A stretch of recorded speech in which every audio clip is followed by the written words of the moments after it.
salaamaaleykum waa Malika Info ñu dem suñu beneen émission entretien tey ñuy dalal Ndiogou Bary Sow mu nekk opérateur économique jiite mouvement Malika bi ñu bëgg élection locale yi ñuy jëm muy 2022 yi muy demal coalition gëm sa bopp grand ñu ngi lay nuyu.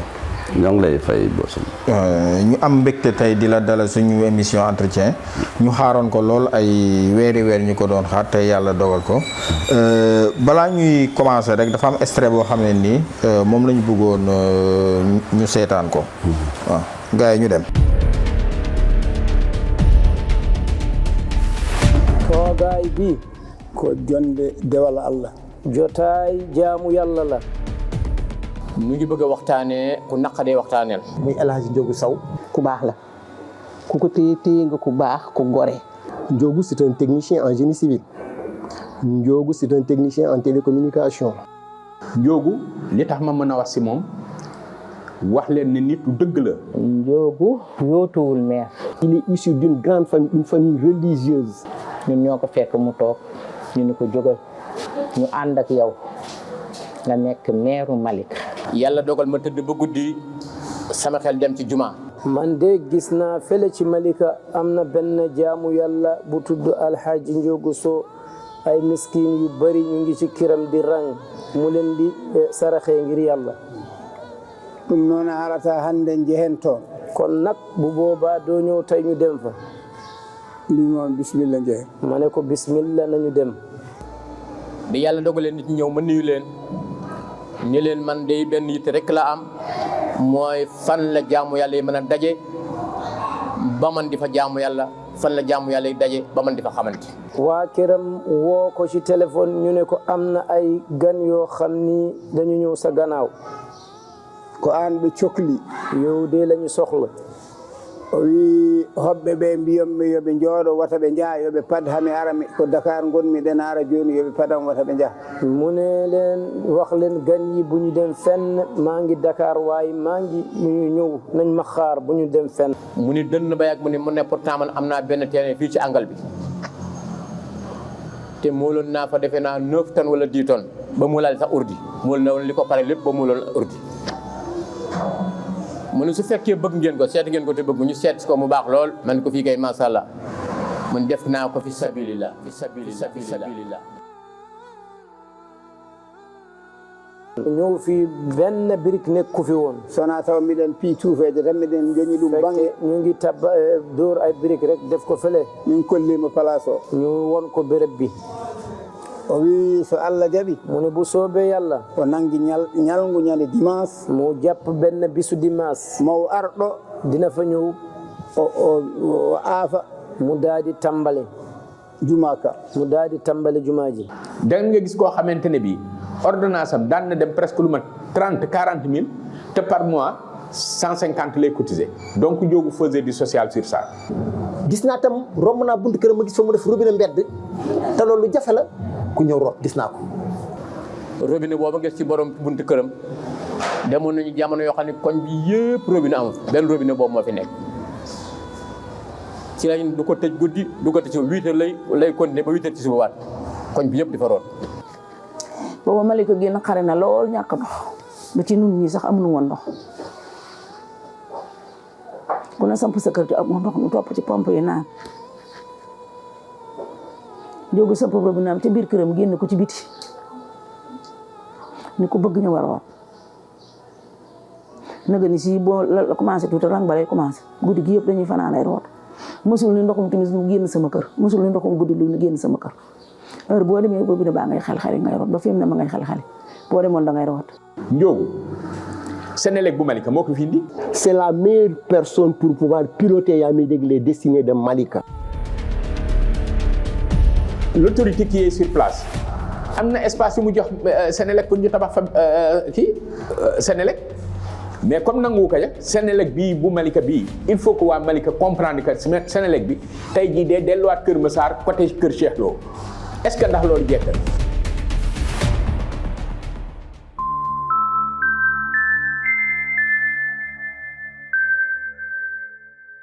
grand extrait bi nga seetaan léegi lan la def. non en tout cas sedd na sama xol mais dama ciy sant sama borom. ci ay mag ñoo xam ne tey mën nañ la waajur mën nañ la maam mën nañ la baay mën nañ la nijaay di la seedeel di def ci témoignage ci yow loo xam ne bon loolu dañ koy sant suñu borom duñ ko bàkkoo duñ ko defe dara parce que suñuy moroom nga fi bëgg ko te mënuñu ko am kon buñ ko yàlla cëralee dañ koy sant suñu borom dañ koy delloo suñu borom rek sant ko. daf ci am ñaar yoo xam ne dañ ko si gën a seetlu muy côté ji nga xam ne da nga ko defal jumaa yi ak tamit ndox mi nga xam ne ni muy robinet bi nga xam ne mu ngi sa buntu ko ak yeneen jours yi nga xam ne def nga fa robinet ñi ñuy waxal yëpp suñu waxee ñoom dinañ tudd soit jumaa wala dinañ wax robinet bi nga xam ne kii nga mën nga ñu wax lan moo indi loolu robinet bi surtout. non waaw robinet bi li ko indi mooy.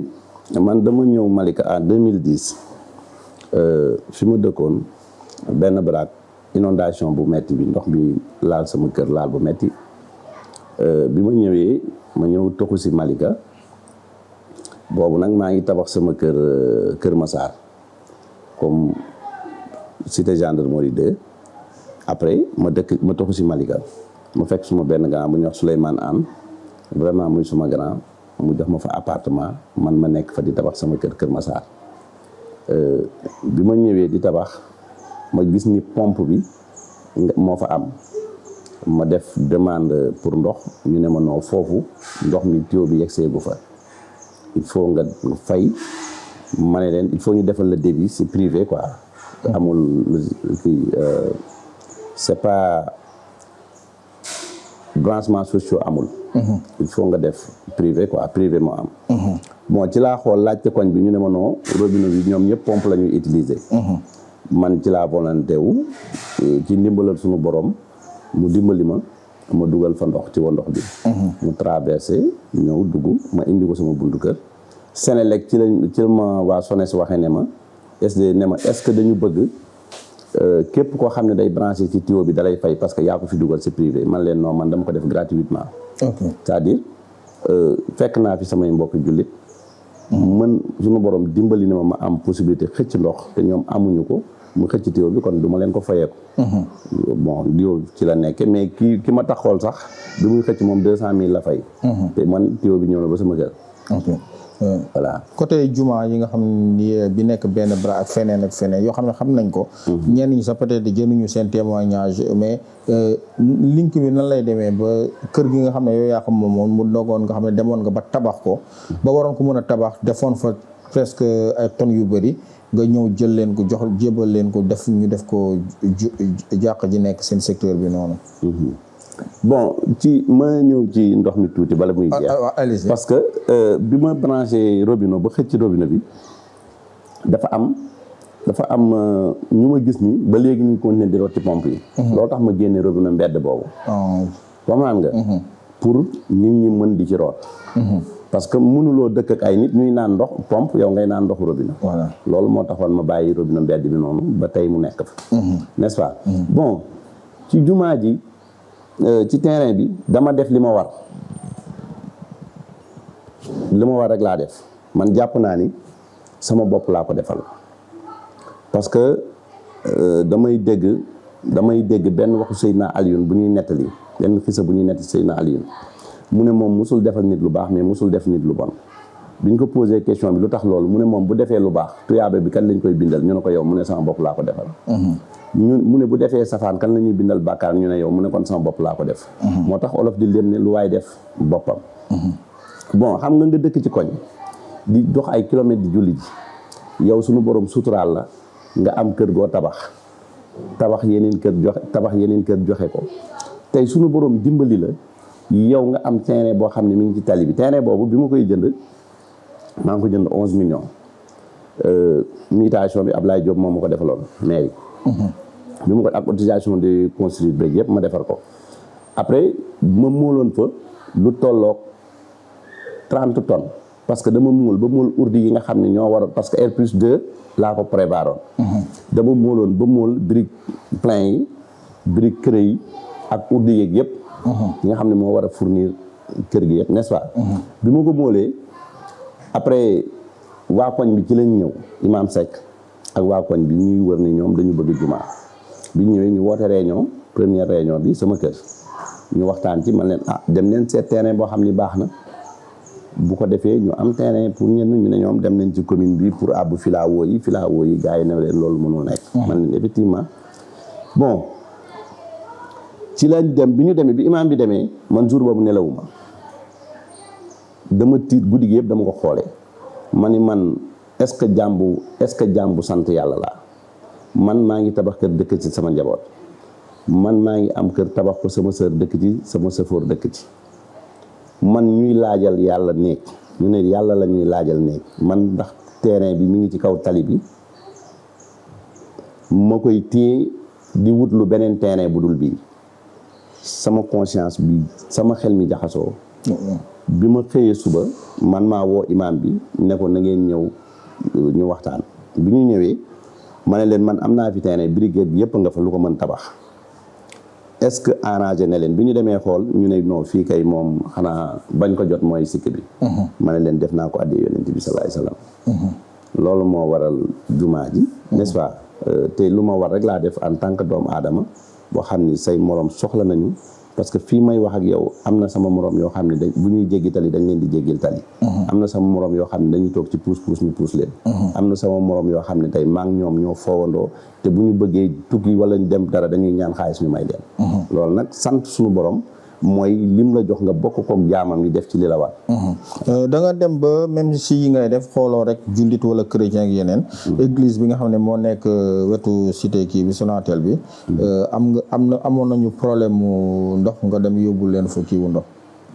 waaw xam nga sunu borom dafa fonk doomu aadama daf ni lu mu bind doomu aadama ko ci gënal.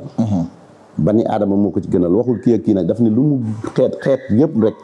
li mu bind lépp doomu aadama moo ko ci gënal su fekkee ni sunu borom mën na fekk bàyyi ma bu mar nekk ci teen comme ni ko histoire di nettalee mu tànq may xaj bi mu naan sunu borom far turam ci safara yóbbu ko àjjana waxuma laa nga fekk ay doomu aadama yoo xam ne dañu soxla ci seen jàngu wala ci seen milieu église bu nga xam ne tey soxla nañ fa ndox ba ñu ne mënuñu ci naan wala ay muus dañ ciy dee ñu sollicité ci ndox nga am sa doole te doo leen ci dimbali. côté social bi suñ ci naree wax émission bi day naru gudd donc dañuy arrêté foofu li ci des dinañ ko am en intégralité beneen bi nga xam ne nii tey bëggoon naa ñu dugg si comme ni nga ko waxee sànq yaa ngi ñëw Malika en 2009 waaw allez-y waaw ok c'est-à-dire pa boobu ñu wane noonu ma seetaan ko pa Chérif Tall. waaw voilà frère la ci Thierno Bassir Tall. moom comme ni mu ko expliqué. moom it parce que man xooluma Malika wala Yëmbal wala Kër Massar dama jàpp ni fépp fu doomu aadama nekk. soxla fa jumaa wala jàkka. wala église nit ñi dañ leen ci war a dimbali te yàlla tax. pa boobu dama koy ñaanal suñu borom fekk fanam. moom yaayam Chérif la ci sëtu Cheikh Omar la. bi mu ñëwee ne ma dafa bëgg ma dimbali ko ci jumaa parce que ça fait 10 ans mi ngi yore terrain mënu ko tabax. terrain bi def naa dem ngeen fa. ça fait 400 mètres carrés. man fekk maa ngi waaj a dem Màkka ma ne ko bala may dem bu soobee suñu borom dinaa la commencer terrain bi tabax ko suñu borom dimbali ma ci nag ci ndimbalam ci mbaaxam ba sama yéene boobu ma mottali ko ma tabax ko. mais bi mu may wax dama ne ko góor gi man maa la war a ñaanal sëñ bi bu la nit dimbalee.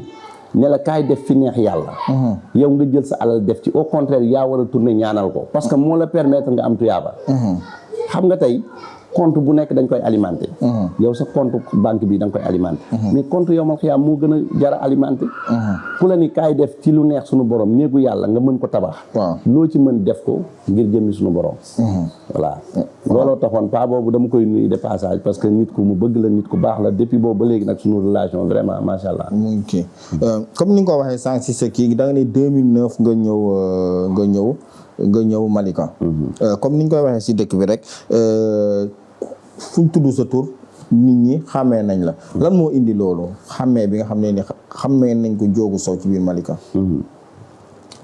bon li ko indi man loolu suñu borom moo ma binde noonu man de nature fu ma nekk sama kër ak fu ma nekk fréquentation dafay bari soo demoon suñu kër Louga même chose noonu la mel suñu borom moo ñu binde noonu man 2010 laa ñëw Malika ni ma la ko waxee comme ndox bi ni mu inondation ni mu bëree ma dem ñëw dëkk si Malika wut fi appartement di fi dëkk mais bi ma ñëwee boobu maa ngi liggéey zone bu nga xam ni maa ngi amoon ay travaux mais am ko aussi zone bu nga xam ne Tivaouane Peulh la ñu koy wax gannaaw Namora boobu maa ngi fa am ak groupe Nabi benn protocole benn contrat di fa liggéey comme social boobu teraanga boobu suñu borom dimbali woon na ma ma ñëwaale ko Malika ma continuer woon 2010 ba 2011 may commencé ma jaxasoo jeunes yu bari ci Malika xamante nit ñu bari boobu nit ñi xamaguma nii bu baax sax mais am na ñoo xam ni ñu may fréquenté ndànk-ndànk xam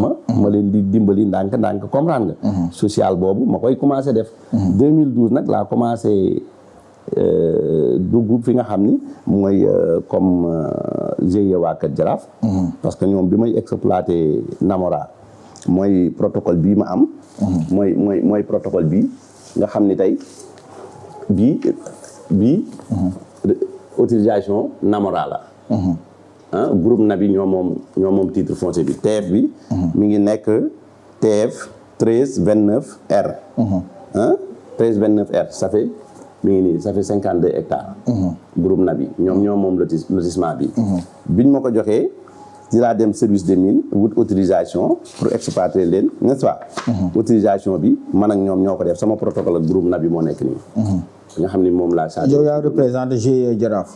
non bii c'est pas GIE Jaraaf. bii établissement waa kër Seydina Mohamed la. ak sa way frère n'est-ce pas. moo nekk nii. voilà boobu avant GIE Kër Jaraaf la après le GIE Kër Jaraaf ñëw. xam nga bi ma commencé exploiter foofu c'était en 2011. 2010. après bon boo bëggee ma dugg ci détails yi gën la expliquer. waaw voilà après bi ma amee autorisation bi ci laa dem def protocole ak le chef de village Tivaouane Peulh pourtant lii titre foncier individuel la. bu groupe Nabi gis nga bu baax. waaw titre foncier individuel la bi ñuy liggéey avant may commencer dañu def étude impact environnemental. attestation étude impact environnemental baa ngi nii. groupe Nabi.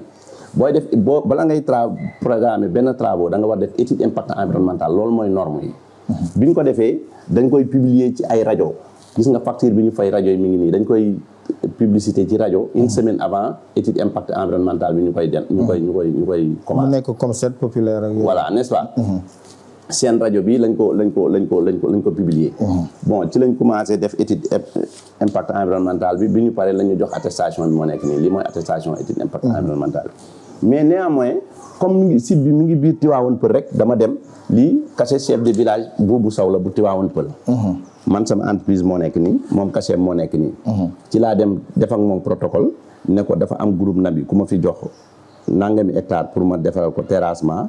ci bu suuf si terrasse. mais respecté woon nga norme yi nga ci waroon def yëpp pour dem defi lii.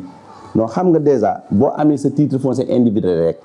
amatul norme boo xam ni yoon war na la ko laaj parce que titre foncier individuel dama ne la dama la woon titre foncier bi moo nekk nii. titre foncier bi moo nekk nii. voilà mooy 36 29R. waaw groupe Nabi. lii mooy situé à Kër Massar non. waaw mais Tivaouane vers Tivaouane Peulh quoi xam nga parce que lii c'est Namora groupe Nabi moo tax ma ne la protocole bi ma am ak groupe Nabi moo nekk nii pour norme yi moo nekk nii gis nga ñoom laa amal protocole moo nekk nii waaw bi ma amee protocole bi attestation bi ñu jox bu environnemental bi moo nekk nii bi ñu ko commencé bi ñu ko déposé bu définitif bi moo nekk nii bi mooy bi ñu mujjee jox kon defe naa ni parce que booy exploiter fay na il faut nga am étude impact environnemental mais néanmoins bi ma ko amee terewul dama respecté loo xam ne tey muy population bi parce que population bi aussi ay camion mënuñu romb seen dëkk di dem te ñoom duñ ci gis seen bopp loolu moo tax ma dem ni ma ko defee Kër Massar Tivaouane Peulh noonu laa ko defee fépp fu ma dem gis nga dama dem signer chef de village bi protocole d'accord wax ko ni camion bu nekk 8 mètres bi mi ngi nii 8 mètres bi day am 500 francs xam nga 16 mètres bi dañ koy fay 1000 francs pour dëkk bi di ci bénéfice dëkk bi di ci gis seen bopp chaque camion ñoom dañuy jël seen i nit ñu ñëw pointé fa nekk fa ñoom ñooy pointé oto bu génn bu semaine bu kii bi jeexee journée bi jeexee ñu jox leen xaalis bi nga xam ne ñoom lañ ko war a am.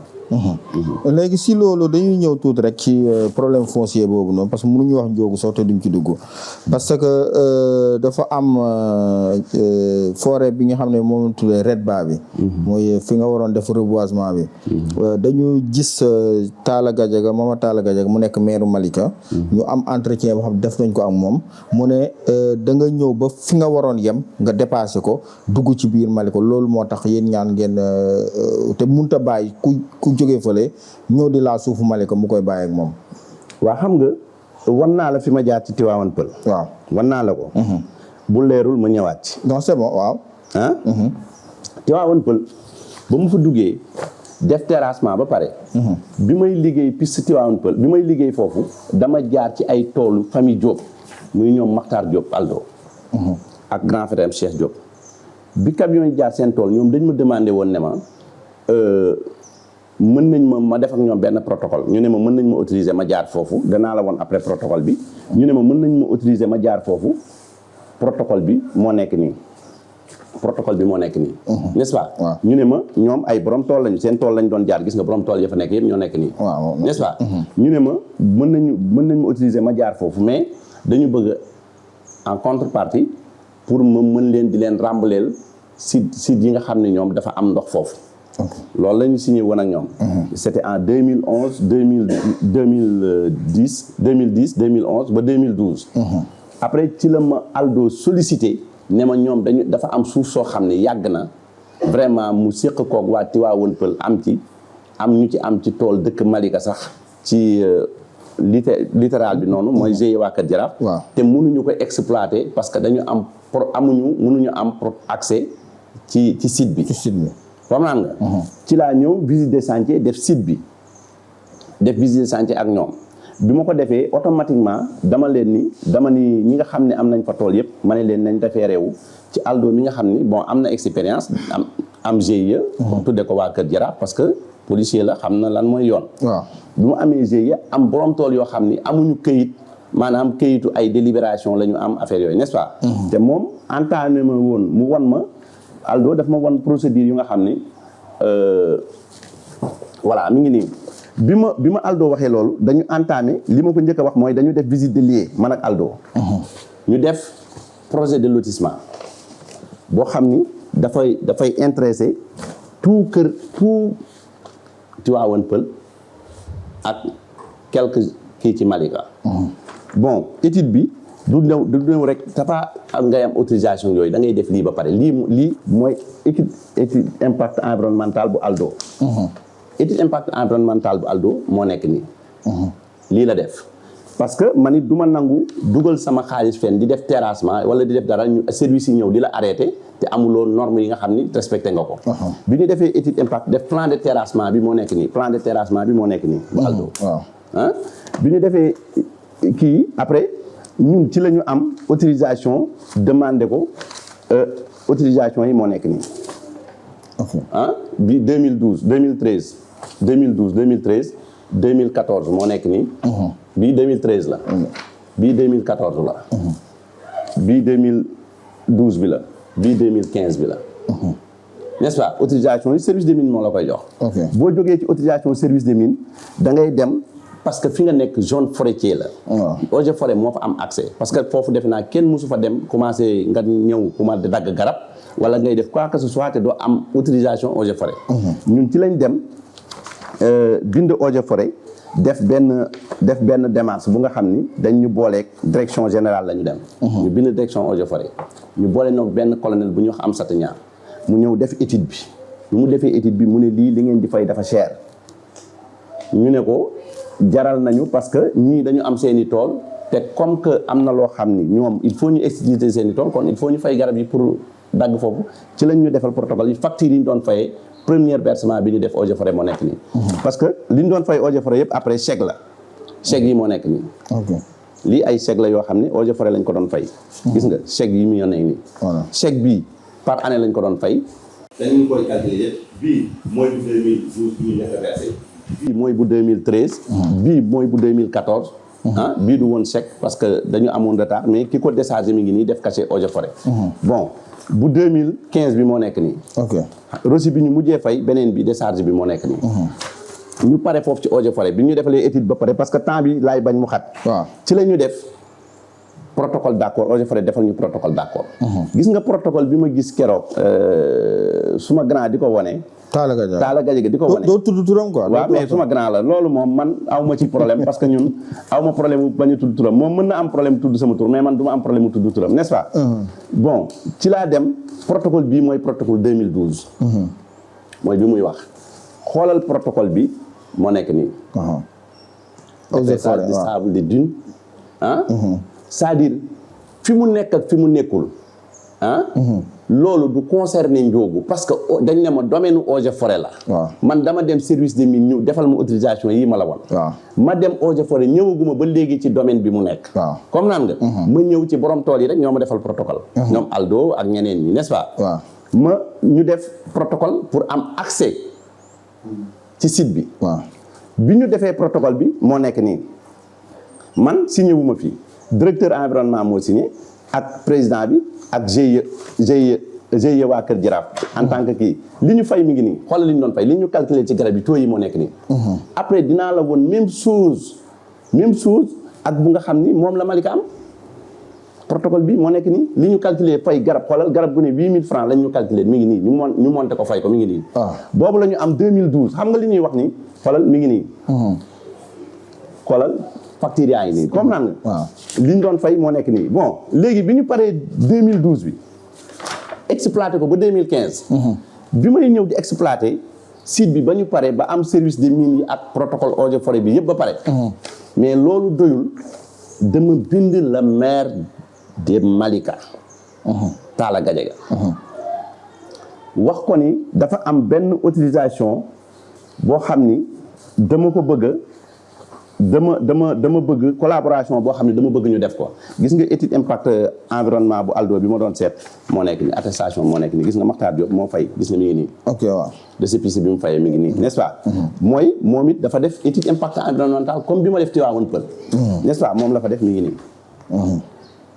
n'est-ce pas étude impact attestation bi mi ngi nii bi ma paree foofu dama bind la maire de Malika parce que boobu man maa ngi dëkk Malika en 2012 fekk na ma dëkk Malika. voilà code forestier bi moo nekk nii.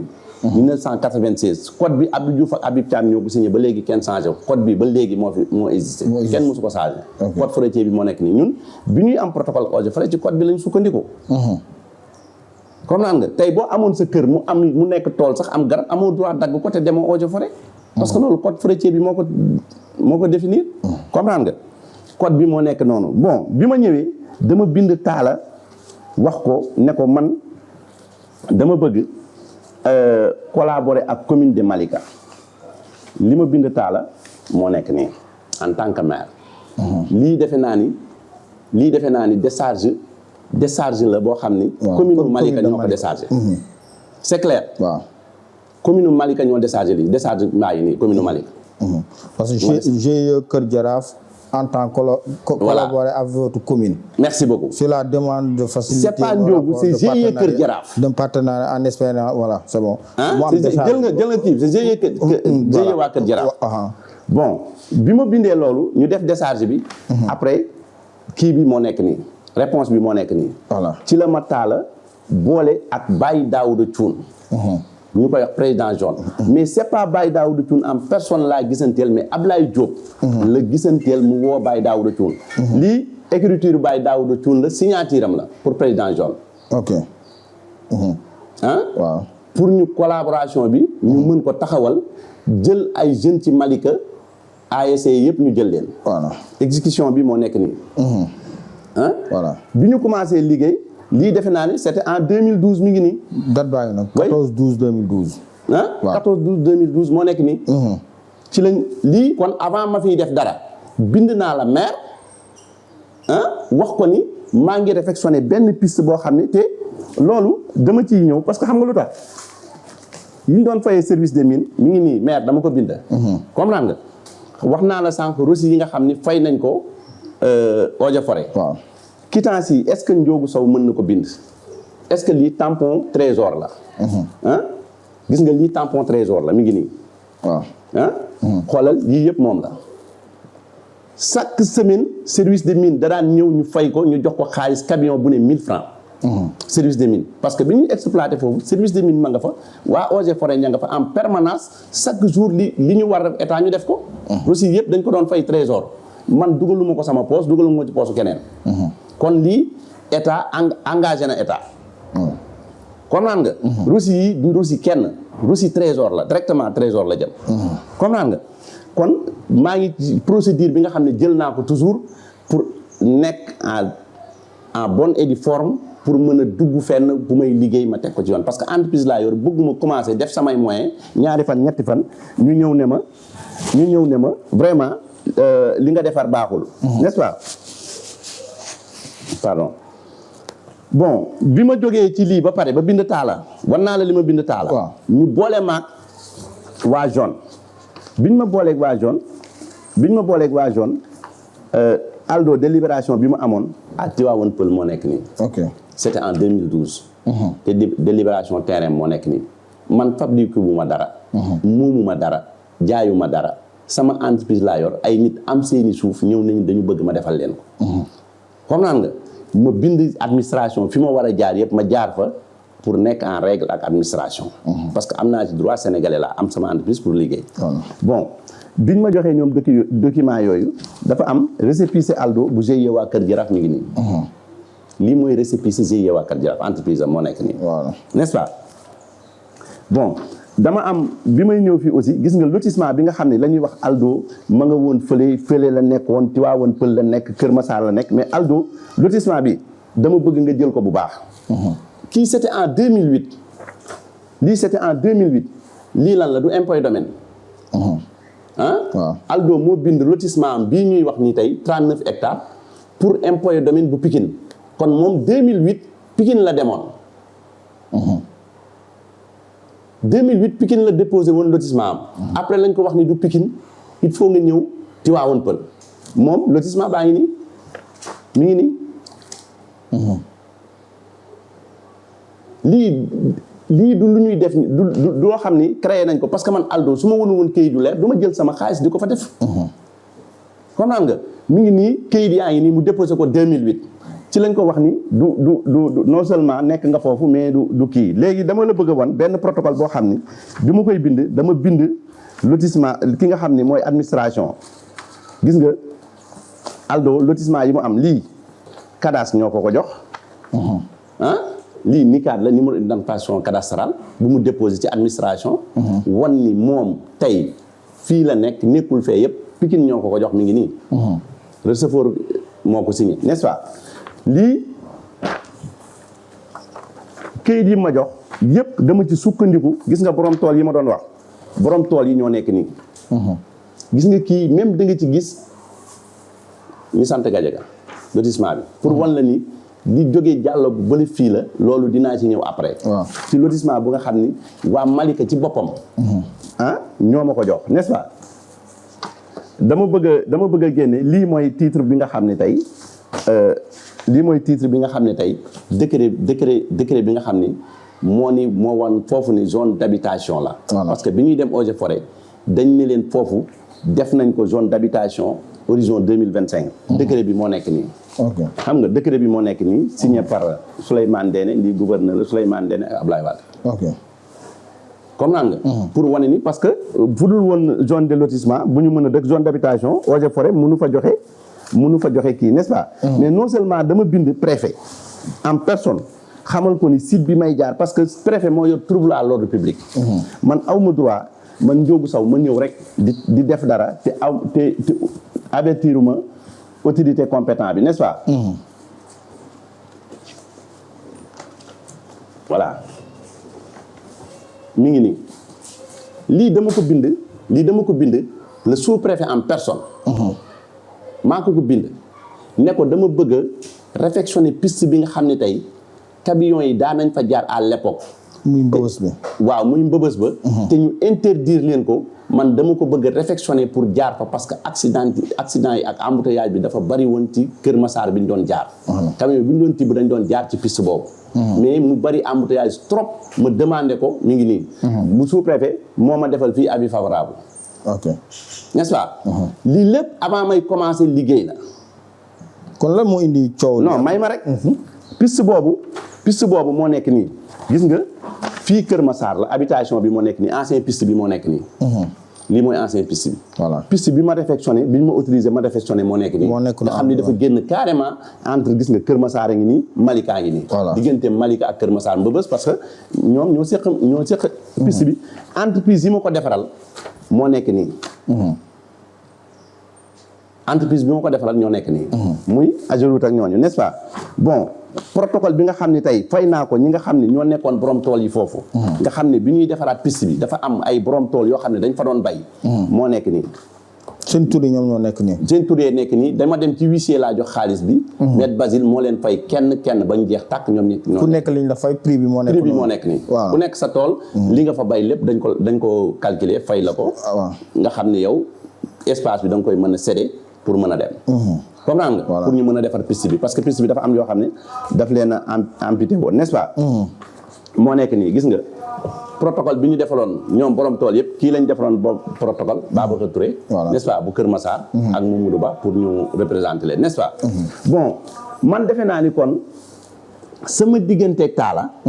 damaa defe ni amul lu ci lëndëm bi may dugg fii. parce que bu fekkee dugg naa ci dëkk bi interpellé ko ne ko dama bëgg ñu liggéey. parce que dama bëgg a créer emploi ci biir Malika moom mu boole maag mi ngi mel ni audio bi ñu demee keroog quartier Ndiago. li vie Ndiago doon wax. voilà mu ne moom xamuma mais maire yi ñoo ko boo présenté ma ko effectivement. ASC yëpp di ci liggéey depuis 2012. depuis 2012 je dis bien depuis 2012. ba 2015. man ak maire ñi ngi am collaboration bu rafet. di liggéey. moom li nga xam ne tey maa ngi koy créer ci emploi ci jeunes yi Malika yi ci ASC yi ak ñeneen ñu dul ASC yi maa ngi koy def li ma mën ci Malika. mais néanmoins moom nanguwul ne maa ngi biir Malika mais mi ngi jël ay somme yoo xam ni comprendre nga. parce que commune aussi dafa laaj ay bailleurs yoo xam ne dañ koy soutenir. comprendre nga ñu ngi koy jàppale xëy na loolu après daañu ci dikk. n'est-ce pas. gis nga li ñuy wax ni autorisation bi mu jeexee en 2015. 2015 dama bind ministre bi pour demande de renouvellement waaw ku am ak eaux et forêt problème ah. est-ce que eaux et forêt ñeme nga bind ministre bi adressé ko demande de renouvellement. bii la ma defaraatal bii laa ko bind. lettre baa ngi nii. bi ma ministre bi autorisé 2015 autorisation bi moo nekk nii. ok. autorisation bi moo nekk nii. xam nga maa ngi lay wax damay bañ nga jaawale ñu ne Ndiogou daa wane këyit te bu 2015 bi ak 2000 kii bi bariwul bokkul n'est-ce pas. voilà bu 2012 bi moo nekk nii. voilà leer na waaw mu noonu waaw. bu 2015 bi autorisation gis nga ministre bi moo ko signé moo nekk nii. ministre moo ko approuvé. approuvé par le ministre. 2015 bi moo nekk nii. ok. waaw novembre 2015 moo nekk nii. parce que 3 ans laa amoon nag protocole eaux et forêt. bi mu jeexee 2012 ba 2015 dañu renouveler waat beneen protocole. dama ko bindaa lettre pour renouvellement mu def ko n'est-ce pas. bon loolu mais sama digganteeg Talla du affaire ay vraiment. du affaire du GIE. affaire du GIE non. lan mooy seen problème. parce que xam nga lu tax. man ma nekk Malika. ak ma nekk Tivaouane Peulh dara dérangé wu ma ci. fii la bokk ak fee la bokk du sama problème. loolu problème mu administration mooy régler loolu. nekkul moom moo ko war a lijjanti. nekkul man maa ko war a lijjanti. moom en tant que maire war na lijjanti zone am fu mu bokk. mais bi may ñëw en 2012 ma bind ko moom may collaborer ak moom 2012 ba 2015 man ak moom. amuñu benn problème may jël ay jeunes Malika. di jël ASC yëpp am ci zone 11. amul benn ASC bu nekkul. kon lan mooy problème bi après. lan moo nekk problème bi yéen ñaar. xoolal ma wax la benn affaire xaaral bala ma lay wax gis nga lii defe naa ni cahier carrière pointage la 2012. waaw képp koo xam ni pointage bi nga xam ni dara rëccu ci 2012 mi ngi nekk nii. ok 2013 pointage bu 2013 moo nekk nii. ok xoolal pointage yi ñoo nekk nii pour ma damay bañ nit ñi jàpp ni ay enveloppe rek laay wane gis nga pointage yi ñoo nekk nii. lii cachet GIE waa Kër Jaraaf la pointage yi ñoo nekk nii gis nga. lii ay pointage la. képp ku fa liggéey sa journée mi ngi fii xoolal bii bu 2014 la moo nekk nii. ok bii bu 2015 la moo nekk nii. lii tey yow su ma la mosee mooy camion suuf sax dañ koy pointé fii mi ngi fi. camion suuf bu ma sa génn jëm yow sa kër. dañ koy pointé ne may nañu diw camion suuf fii la jëm pour ñu mën ko justifier. parce que dañ koy fay service des mines ak eaux et forêts. moo tax lu fa génn dañ koy kii n'est-ce pas. xam nga lii maire moo ko bind lettre bi maire moo ko bind. adressé wu ma ko man de daf ko adressé receveur impôt et domaine. ok xam nga nag su ma toogee ci média di wax li maire bind di joxe ay kayit. voilà c'est parce que li may wax xam naa ko am na fu ma teg samay tànk bu wóor a wóor. xam nga lu tax mu demandé ko woon mu bind lii bii mi ngi ko bind c'était en 2014 la ko bind. avant suñu problème parce que 2014 la ko bind. bi mu ko bindee 2014 dafa am ñii waa Malika lañu kii ku ne xam na ko bëgguma sax di wane xëy na ay tur wala dara mais il faut pour nga wan. waaw preuve il faut nga wane ko n'est-ce pas. kii Mamadou Sow la xam nga ñu koy wax Dout Fatel gis nga dama ko defal dépôt bàyyi terrain dafa ma defal procuration bi mi ngi nii. damaa jàpp ni kenn du ne Dout Fatel dëkkul plan moo nekk nii. ma nattal ko ñoom dañu ñëw ci ñoom waa Malika yëpp ñu ne ma ñu dajaloo borom toolu Malika yi ñu ci bari ñu dajaloo ne ma ñun dañu gis yaa ngi exploité waa Tivaouane Peulh ak waa Kër Massar te ñun am nañ ay tool yoo xam ni yaa ngi jege si te dañu bëgg nga defaraadeel ñu ko. maasaleel ñu ko parce que ñun mënuñu am accès ci eaux et forêts. Oumar Sall moo leen indi ci man. boobu Oumar Sall mi ngi leen di terrasser mais terrassement clandestin la parce que amul benn autorisation bu leen permettre. man bi ma demee gis environnement dañ ne ma comme que def nga étude impact environnemental ci site bi te même continuité la dañuy defal benn attestation rek ñëw def étude de sol ak yooyu nga mën a continuer say travaux. ci laa def loolu ñëw ñu def ak ñoom protocole d'accord kii Dout Fatel la. ok waaw Malika la dëkk. ku ne xam na ni góor gi am nay tool Malika. waaw Talla moo bind ne famille Gadiaga famille Sow famille Ba famille Ka. ñoo moom seen suuf famille yaa ngi nii. ok moom moo ko bind déchargé ko ci kéem. voilà adresse ko receveur impôt et domaine. n'est-ce pas. waaw Talla moo ko bind. xoolal kii carte d'identité bi Dout Fatel la. xoolal récépissé bi ñu def légalisation huissier moo nekk nii. ok maa ngi moom protocole bi ñu am. kii borom tool yi waa Malika seen tool yi moo nekk nii. ok lii mooy tool yi borom Malika parce que plan bi laa jëloon pour defal leen ci Oumar Sall moo leen indi woon ci man n'est-ce pas. ok kii famille Gadiaga la mooy Alsane Gadiaga.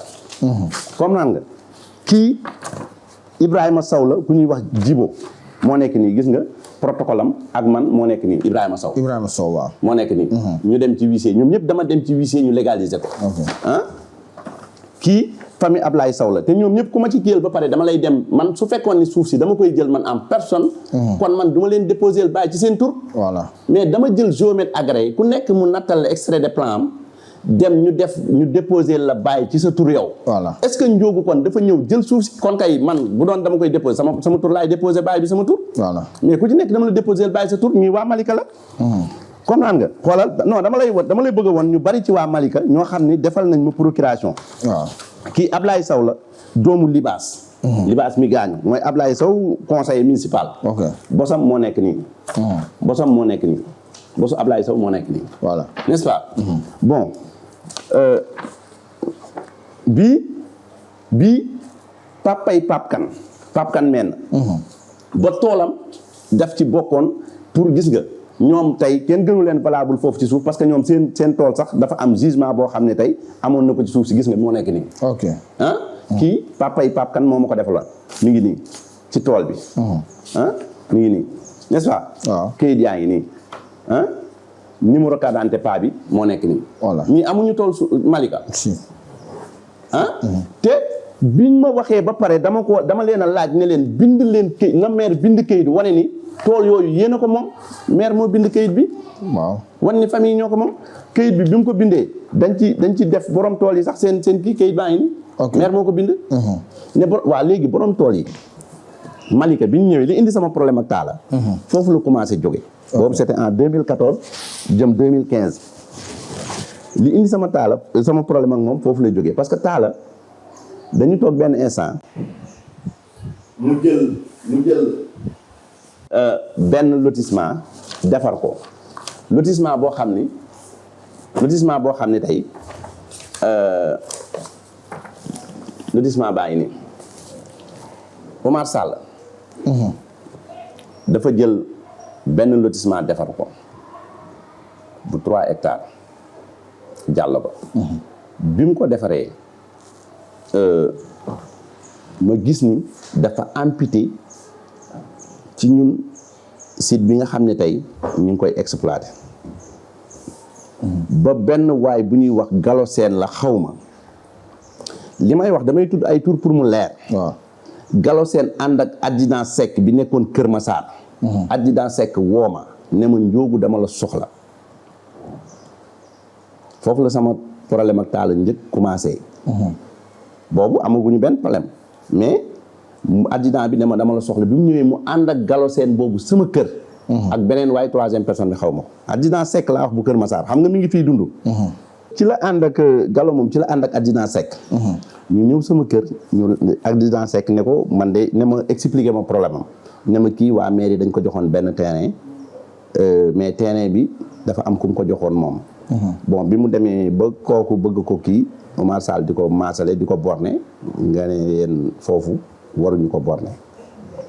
man leen waaw parce que dafa nekk ci zone bu nga xam ne non seulement zone eaux et forêts la ñun ñu am ceeg moom protocole mais c'est pas amul benn autorisation bu ñu permettre ñun ñu lotir ko. parce que suñ ko borné eaux et forêts bu ma fekkee man lay interpeller du leen interpeller yéen n'est-ce pas. et pourtant ñi ma liggéeyal ñëpp seeni tool ñu ngi fi mais ñu ngi koy maasale mais kenn bornéegul dama leen il faut ngeen toog am avis topp seen protocole. waaw ak seeni document ba am ko. bon loolu ci la ñaan interpeller ma. demande ma service yi vraiment terrain boobu contentieux la te bëgguñu mu am problème. ñaan mel na waaw. bon comme adjudant Seck wax na ma man leen en tout cas bu ma sañoon kon mën ngeen a borné mais mën ngeen ko borné mais bu ko kenn tabax. parce que mun leen ko tabax foofu parce que zone boobu bu ngeen ko tabaxee problème rek la ñuy indil ñoom. bon à ma grande surprise ci la ma gis ñu commencé tabax ko lotissé ko borné ko longueur boobu yépp bi ma ñëwee ma interpellé Omar Sall mu ne ma maire moo ma ko sant ma dem jël huissier bi ma jëlee huissier ma def sommation interpellative monsieur Omar Sall bi ma ko sommé ak le huissier bi interpellé ko Omar Sall xamal ko ne moom lotissement bi bien vrai que moom moo ko def mais ci turu maire la nekk ci turam la nekk moom mais maire moo ko def loo maire moo ko moom. ok bi ma waxee loolu ma dem jël huissier bi sommé ko gis nga sommation interpellative baa ngi nii. la ko huissier bi def. Omar Sall moo expliqué fii monsieur Sall lotissement bi mi ngi ci turam. xam nga. mais Mamar Talla Gadiaga moo ko sant moo ko moom. ñu demandé ko ku koy jaay mu ne Mamal Talla Gadiaga moo ko koy jaayloo ci turam moom la koy jaay mais Mamal Talla Gadiaga moo ko moom. mi ngi ok waaw moo nekk ci lettre. mi ngi nii. lii c'est clair. c'est clair huissier bi moo ko sommé cachet huissier bi mi ngi nii maître Basile Diouf. ci laa redressé benn plainte ci laa interpellé Talla mu ne ma foofu sa yoon nekku fa. comprendre nga. ma ne ko mais lii da ngeen a dugg ba ci site bu nga xam ni domaine classé la kenn amul droit gum tabax fi mais ngeen lotissé ko di ko jaay. def ko turu Omar Sall. ci laa redressé plainte bi. gis nga plan bi moo nekk nii bi ñu ko interpellé ba pare. plan bi moo nekk nii gis nga lotissement au nom di monsieur Omar Sall. lotissement bi moo nekk nii. waaw kon lii leer na. ci turu Omar Sall la nekk. mais maire ko moom ci laa defee constat huissier mi ngi nii. ma dem jëm yu huissier bi defal ma constat gis nga bâtiment ya fa nekk moo nekk nii. numéro téléphone sax am na numéro téléphone yu nekk nii gis nga mën nga ko zoom. numéro téléphone ñoo nekk noonu acte yi ñu commencé di ko fa def. ci zone boo xam ne non autorisé la pour ñu tabax fa mën nga ko matérialiser mën nga ko terrasser defar ko mais amuloo droit tabax ko te amoo les autorisations les services techniques compétents. comme naan nga bi ma gisee lii ma xam ni ëllëg man eaux et forêts mën na ma ci attaqué wala keneen attaqué ma ci parce que dafa bokk ci zone bu nga xam ne man terrassé naa ko ba pare. ba romb ko. ñoom ñu ñëw di ko lotisser loolu tax ma porté leen plainte. plainte baa ngi nii maa ngi ko def le 25/6/2015. fu plainte bi mujjee. non plainte bi suivi bi moom la ñu arrêté woon Talla Gadiaga. ok parce que bi ma defee plainte bi soit transmis bi moo nekk nii soit transmis bi moo nekk nii. bi ma defee plainte bi ba pare soit transmis bi moo nekk nii mooy numéro 144 43. bii la demee parquet. retour de parquet bi mu demee Descos moo nekk nii bi mu demee section Descos moo nekk nii. 68 82. moo dem Descos. mais après dafa am yeneen jeunes yoo xam ne dañu jóg yu volonté wu jël dossier bi en main reprendre ko dem section recherche porter fa plainte ci procureur. ci la amee woon problème yooyu. ci la amee woon problème yooyu. man bi ma ko expliqué am na jeunes yu engagé ku mel ni ñoom Malcolm ñoom Mamadou Fall. Kapi xam nga ñoom Gilles. ñoom Mambay ñoom ñëpp. ñoom laa woo ñu expliqué ma bi ma commencé am ak Talla problème ñu laaj ma expliqué nu mu demee ñoom jox leen sommation interpellative bi. ñoom ñu dem jël dossier bi def beneen plainte. au niveau du parquet. mais seen diggante yéen ñaar bi muy neex. waaw bi muy neex foofu bi muy neex yéen ñaar bi ngeen nekk en collaboration. demoon na ba benn instant mu diaboliser woon boole la ak boo yooyu noonu fexe ba ne la ñii dañ la bëgg a yàqal. waaw dañ la bëgg a yàqal. moo indi woon ñooñu ñu yóbbu la ñoom tamit am ñoo xam ne yóbbu woon nañ leen police si problème yooyu la woon. waaw ñoom Serigne Ba. waaw ñoom fii Malcolm. waaw ñoom ñëpp ci début bi. parce que 2012 bi mu fi ñëw maire dañu toog kër chef de village. mu ne leen dossier Ndiogou bi c'est du béton. ak Sangone. mais boo yooyu li ñu doon kaas. bi ma leen recevoir ba toog ak ñoom Sangone ak ñoom dañ ma wax ne ma. ñoom bañuñu travaux bañuñu dara mais na Malika. vraiment ñu jël ci ay jeunes ñu liggéey ci loolu la ñu waxtaan. mais pousse boobu mu la puusoon ba nga yóbbu ñooñu ba teg leen ba ñu dugal leen ci violon bi. non loolu bokkul. loolu ñooñu mos ñu dugg ci violon bi. ñooñu mos ñu leen sax convoqué police. non ñi ñu jàppoon police.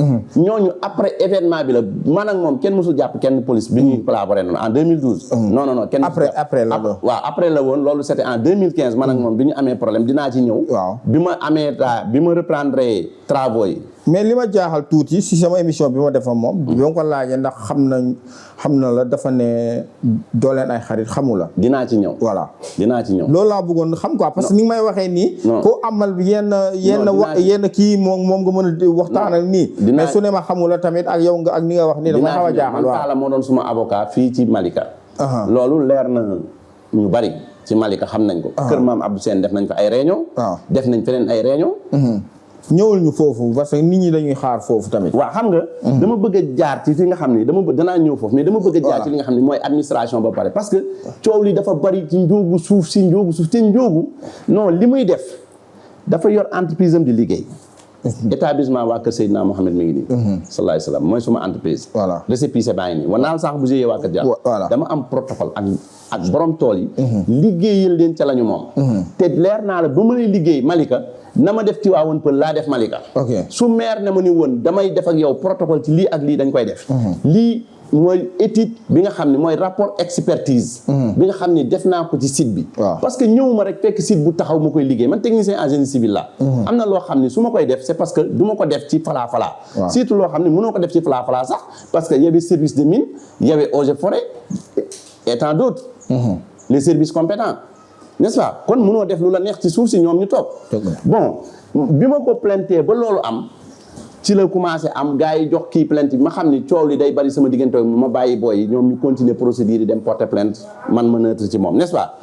après ci la commencé nag dal sama kaw. créé ay wax boobu Ndione Mara maa ngi koy nuyu de passage vraiment muy nit ku responsable dégg coow bari Malika mu ñëw def ci péncum Malika benn ndaje wan. Talla ne ko mais Talla lan mooy sa problème.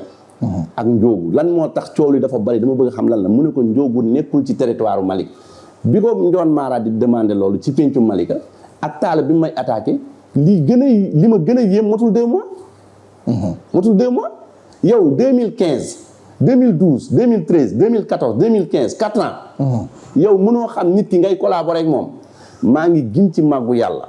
billahi wallahi taalaahi ay camion jóge na ba tàyyi ba xam nga nag am na yoo xam ni kenn du ko wane ci mais danaa la woon ci cahier de pointage yi ma la doon wax yoo xam ne jóge na ci carrière bi di dem ci kër papay maire ñu fay tabax bâtiment ya fa am yëpp suuf si ci carrière bi la jóge billahi wallahi taala bi may mujjee woo benn 10 heures la may génn di xëy mu ne ma frère paa bi daf ma wone ma suuf si jeex na billahi wallahi taala maa ngi giñ ci màggu yàlla Talla moo ma woo di ma wax loolu kon moom ñàkkul xam loolu bi ñuy am problème mosul 2 mois dégg naa benn frère am keroog muy wax Malika d'abord naan taala nee na ma ndaala nee na ma dinaa jéngu danaa jàpp ci yàlla songu njóogu kon moom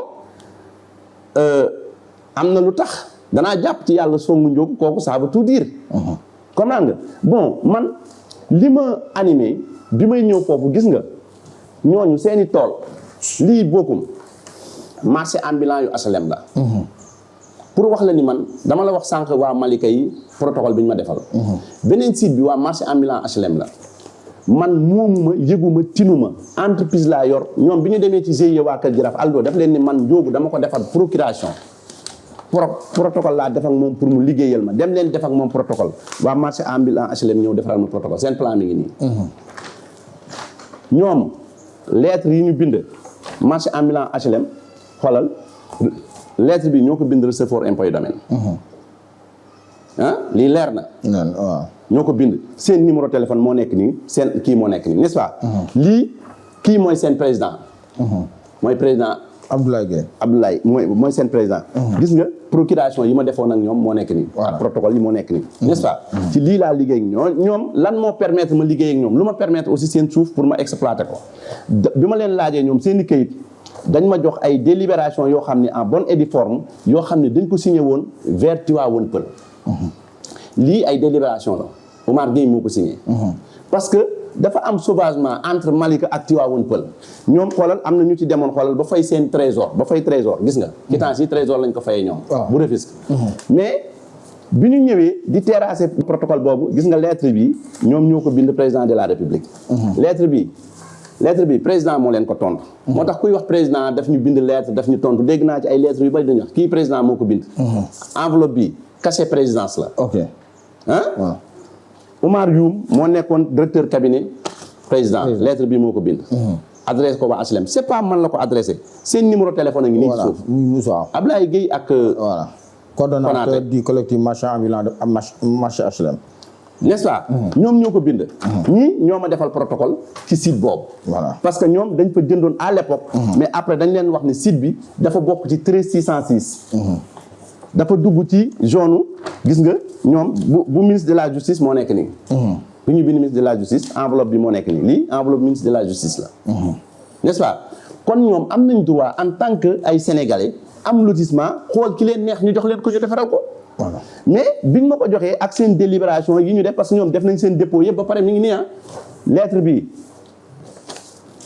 ministre urbanisme la moom ñoom ñoo ko bind bii ministre économie et des finances la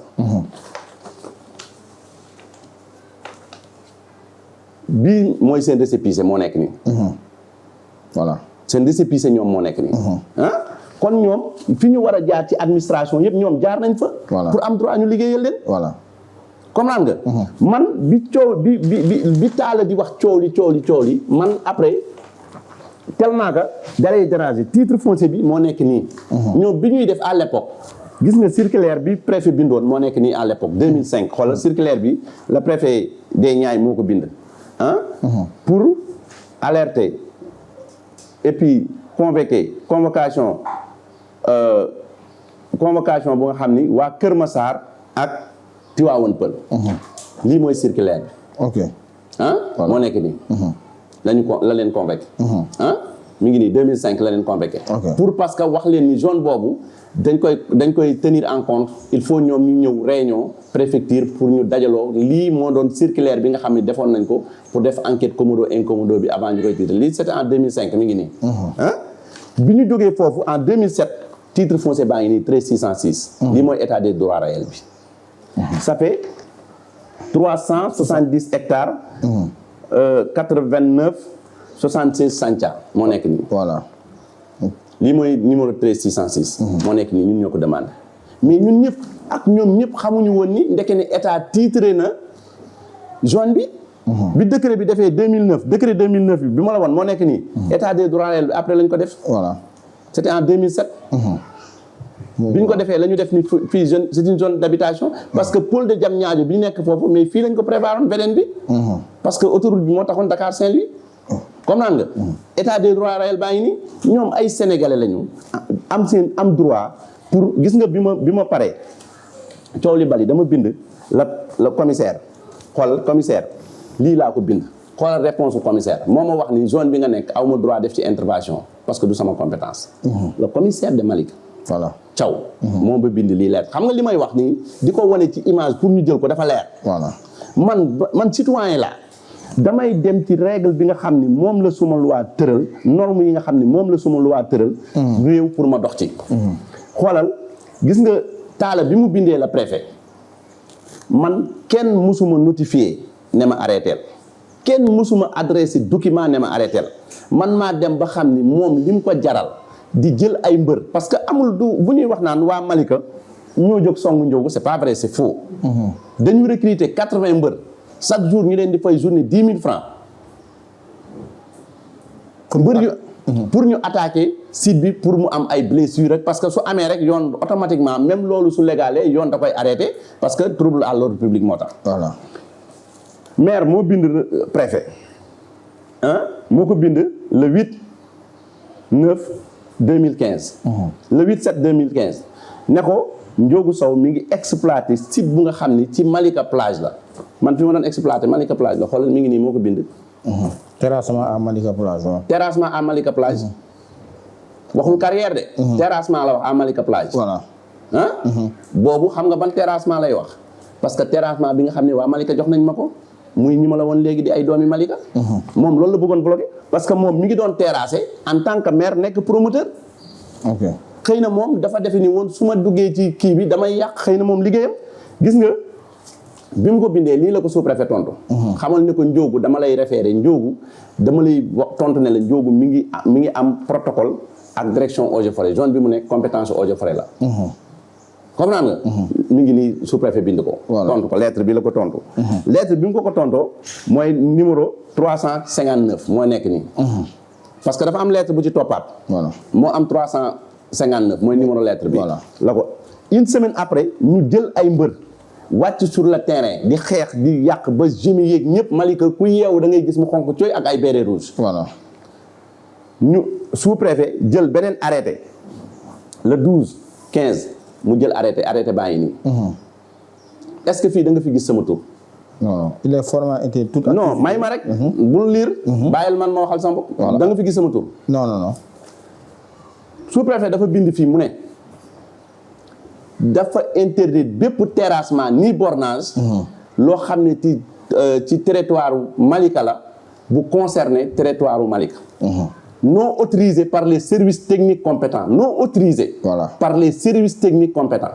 loolu la bind fii. voilà man kon concerné wu ma parce que je suis autorisé par les services techniques compétents li ma la woon fii yëpp ay autorisation la. bi ci mujj rek mooy bu commissaire u Malika bind naa ko mu ne ma nekkuma foofu li ma la woon nii yëpp du man naa ko signé. voilà quittance yi ma la woon nii yëpp trésor lañ ko doon fayee. n'est-ce pas kon man lii concerné wu ma. mais jàppoon nañ ni ñoom Ndiogou Sow bi mu ma waxee loolu bi mu lettre boobu ñëwee ni bépp lu ñuy exploité wala terrassement bu am sur les territoires de Malika non autorisé par les services techniques compétents nañ ko arrêté bi ma ko bindee man maa bind commissaire lettre bi mi ngi nii mooy bi ma la woon sànq ma bindaat commissaire lettre ne ko dama bëgg intervention bi nga ñëw defal ma xam exactement fi ma nekk fii la wala du fii parce que kan laay woo parce que man dañ ma autorisé dama bëgg a xam kan laay woo commissaire moo ma bind lettre moo ma tontu réponse bi xamal ma ni zone bi nga nekk du sama compétence man mais dama xam ni jaru ko fi ñu yóbbu mbir mi man yóbbuwuma ko fa parce que jàpp nañ ni man damay dundee carrière bi te carrière bi dundal lu ma daf ma fekk ci sama teraanga parce que jàpp naa ni lépp lu fa daan ñëw du man maa ko moom parce que camion buy jar 10 000 francs 5 000 bi machine bi moo ko moom yow benn 5 000 bi da nga ci fay service des mines da nga ci fay eaux et forêts ñu lay calculer par garab ñun li ñu fay ëpp na presque 100 et quelques millions eaux et forêts parce que li ñu dagg yëpp garab bu ne 8 000 francs la ñu facturé nga bëgg ci fay ay pointage et puis di ci def social bu nga xam ne tey ñi nekkoon bëbës ñëpp paa yi fa nekkoon ñëpp dañ laan daan pointé dañ daan toog ba ngoon ñu fay leen yooyu ñu si doon def mais carrière bi attanu ko woon am na yoo xam ne dama doon làmb sama poste di ko def xam naan nga mais bu ma ñëwee ci tey man li may wax beaucoup man yàgg naa xeexal Malika te man nekkuma Malika man yàgg naa xeexal Malika te man dugguma Malika maire bala may ñëw ci lotissement bi mu def mais man lii ay nit ñoo jógoon état bëgg leen a jox ci jàllo ba ay tool yi waa Malika yoo xam ni dañ ko bëgg a récupérer c'était en 2008 lii document bi ku ñuy wax Libaas Sow yàlla na suñu borom yërëm ko te yokk leeram muy papay Ablaye Sow ak magum kër ñoo ma ko indil en 2008 ñoo ma ko jox n'est-ce pas pour ma def intervention vraiment pour suuf soosu ñu bañ ko récupérer mais document yi boobu dëkkuma Malika te pourtant maa ngi xeexal Malika mi ngi nii lii décharge de présidence mi ngi ci ministre de l'intérieur ministre de la justice urbanisme domaine gouverneur ñëpp a ngi ci lettre yaa ngi nii xoolal lettre yaa ngi nii lii lu ñu bind urbanisme la lii présidence lii présidence xoolal document yi dafa bari lii mi ngi nii ministre urbanisme présidence bu nekk dañ ko def individuel après ñu yóbbu ko man yëpp mën naa ko suivre ak ñoom ba ñu gis nga lettre yi ñu bindoon a ngi nii cachet yëpp a ngi nii mais néanmoins ma wax benn affaire est-ce que liste bi du waa Malika Arouna Sow Libaas Sow bi may wax a ngi nii ainsi de suite mi ngi nii ñoom ñëpp liste bi waa Malika la wala du waa Malika seen borom tool yi ñii ñoo defoon pétition jox ma dossier bi ma défendre ko defe naa ne mécaniciens yi ñëw ñu fi kon man yàgg naa xeexal Malika te ñëwuma Malika parce que man te ni ma ko defee laa ko defale waa Kër Massar bi ñu naree nangu seen 12894 lotissement bi waa Kër Massar dañ ma interpellé mais ñëw Adama Sall moo def autorisation boo xam ni waru ko def ci turu nit Adama Sall ministre ma jël dossier bi xeex ko ba nga xam ne tey ñoom jot nañ seen 12894 numéro TF bi ci lañ am lotissement bi comprendre nga kon man yàgg naa xeexal Malika te man dëkkuma Malika boobu ñëwaguma Malika parce que lii Kër Massar la dañ ko autorisé woon projet bu fa Moustapha Mbengue nga amoon li ñuy wax ñoom kenn yorul circulaire boobu man maa ko yor parce que waa Kër Massar dañ ne woon dañu bokk ci littoral bi je suis le seul seen projet baa ngi nii lii de délibération sous-préfet moo leen ko délibéré mi ngi nii ñu am fa projet baa ngi nii xam nga projet baa ngi nii bii mais di Kër Massar la projet baa ngi nii mi ngi nii dama ci opposé wu ba mu am ba sous-préfet notifié leen lii ne leen amul leen droit ci littoral bi amul leen accès amul leen wàll ci accès ci littoral bi lii maa ko njëkk a jël photocopie ko jox ko magum original baa ngi nii man lañ ko adressé parce que contentieux bu mag la woon man ak ñoom voilà boobu pourtant lii su fekkoon ni damay xeex pour suuf comme ni ñu koy waxee pour suuf si génn Malika dem est-ce que dinaa xeex pour suuf si dugg Malika kon littoral bi ñu génne fi waa Kër Massar kon defe naa du ma ko xeex original bi mi ngi nii ak man comprendre nga te def naa ku nekk dégg na sama xeex ak kii léegi ñu ñëw ci waa HLM yi bi ñu ma joxee seen autorisation pour ma liggéey leen ba pare mais Talla Gadiaga dafa def lu gën a pire loolu billaahi wallaahi dafa jëm benn entreprise boo xam ne Ecobat la tudd Ecobat la tudd Talla Gadiaga defal leen délibération Ecobat dañu amoon gis nga Ecobat fi ñu amoon protocole ak gars yi moo nekk nii lii protocole Ecobat la cachet Ecobat la ak GIE waa Kër Jaraaf protocole bu ñu amoon ca gannaaw Tiwaawoon Pël ca dex ga ca suuf toolu Taysan foofu lañ ko amoon mi ngi nii réunion bi ñu ci defoon moo nekk nii présentation réunion bi moo nekk nii voilà man maa fi nekk Aldo ak waa Ecobat ak géomètre bi ñoo fi nekk mi ngi nii leer na mais à ma grande surprise ñoom kii Tahibou Ndiaye la moo leen ko jox gis nga kii Ibrahima Wade la li ñu joxoon Ecobat laa lay wan de document yi ñu amoon 2007 non ca suuf ca gannaaw ca lag ba lañ leen joxoon ñoom toolu Taysan ca suuf ñi ngi leen ko joxoon c'était en 2007 lañ leen ko joxoon gis nga 2007 lañ leen ko joxoon lañ leen ko affecté woon ñoom ca lag ba lañ demoon xoolal lii du Tivaouane Peulh ca lag ba lañ leen ko joxoon lii leer na kii Ibrahima Diagne la kii Tahibou Ndiaye la.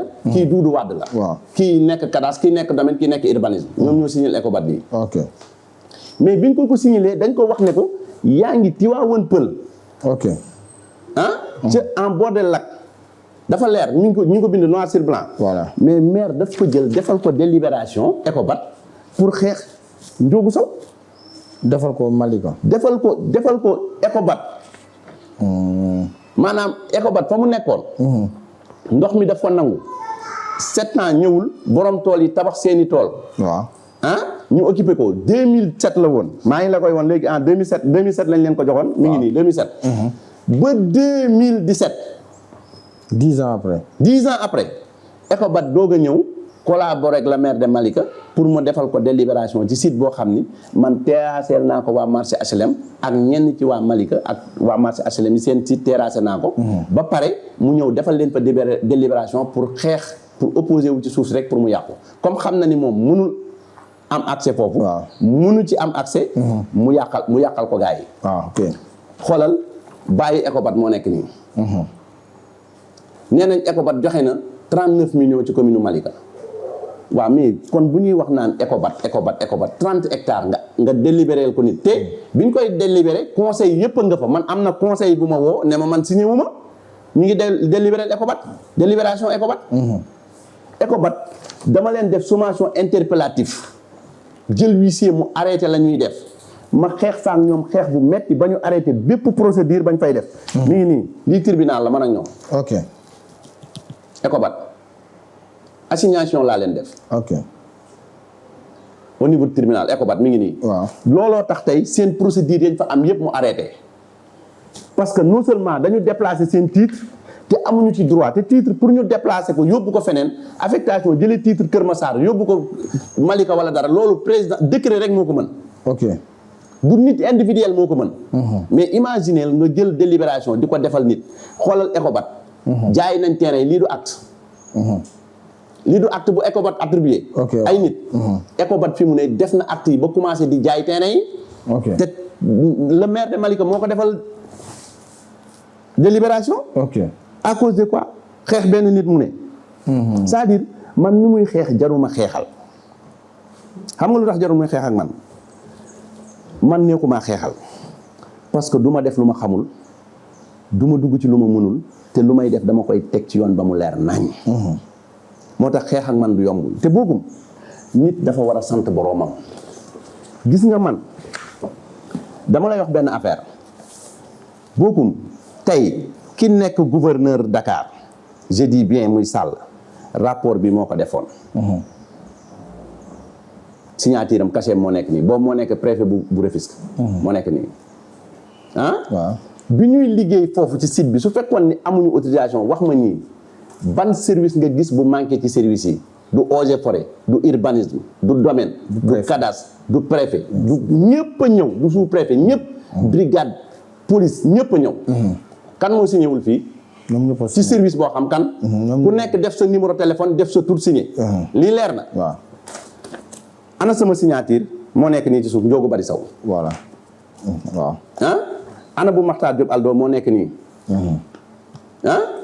waaw ñun est-ce que bu ñu nekkul woon ci légalité est-ce que bu ñu nekkoon légal li ñuy def c'est pas légal est-ce que ñun tey préfet dana ñëw tey di def di ñu woo ci réunion pour ñuy xool déplacement site ak nu ñuy mayee VDN bi à 100 mètres ci bordure kii bi pour ñoom ñu mën a jàllale seen travaux ñu ñuy woo réunion kon defe naa ni dañuy ñëw ak police ak gendarmerie ramasser ñu yóbbu mais dañu daan woore dañu ñuy assister li lay firndeel loolu plan bi ñu ma ko joxee moo nekk nii plan bi defe naa ni ku bokkul ci service Ageroute mënoo ko génne mi ngi nii biñ ma ko joxee c'était pour ñu waxtaan ci site bi ñun parce que comme ñun ñu ngi fay eaux et forêt parce que ñoom bi ñu demee ci eaux et forêt daf leen wax ni mënu leen il faut ñii dañoo fay seen xaalis ba pare il faut ñu négocier ak ñun xoolal site bi xoolal limite carrière moo nekk nii soo xoolee rond-point baa ngi nii ci kaw limite bi moo nekk nii xoolal limite carrière moo nekk nii ñoom dañ ko matérialiser fii wane limite carrière bi moo nekk nii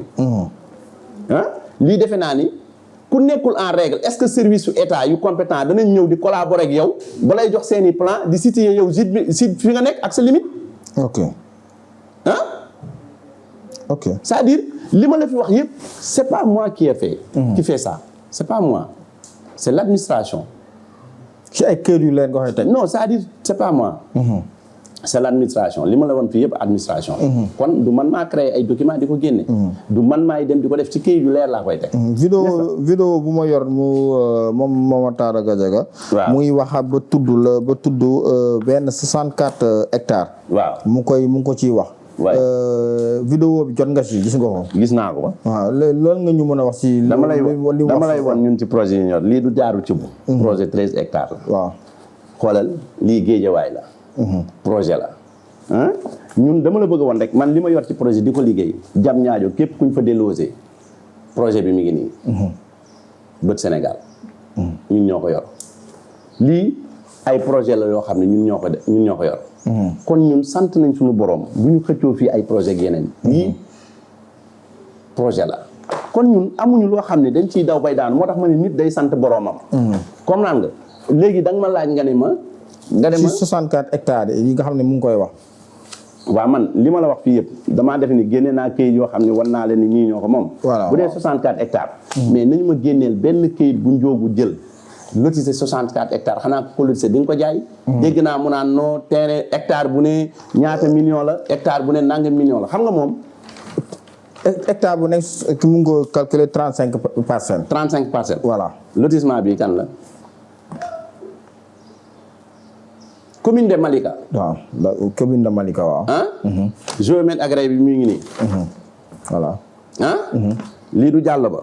69 hectares. 69 hectares. voilà. ci commune kan kii turu Ndiogou Sow la wala commune Malika. commune de Malika au profit de la commune de Malika.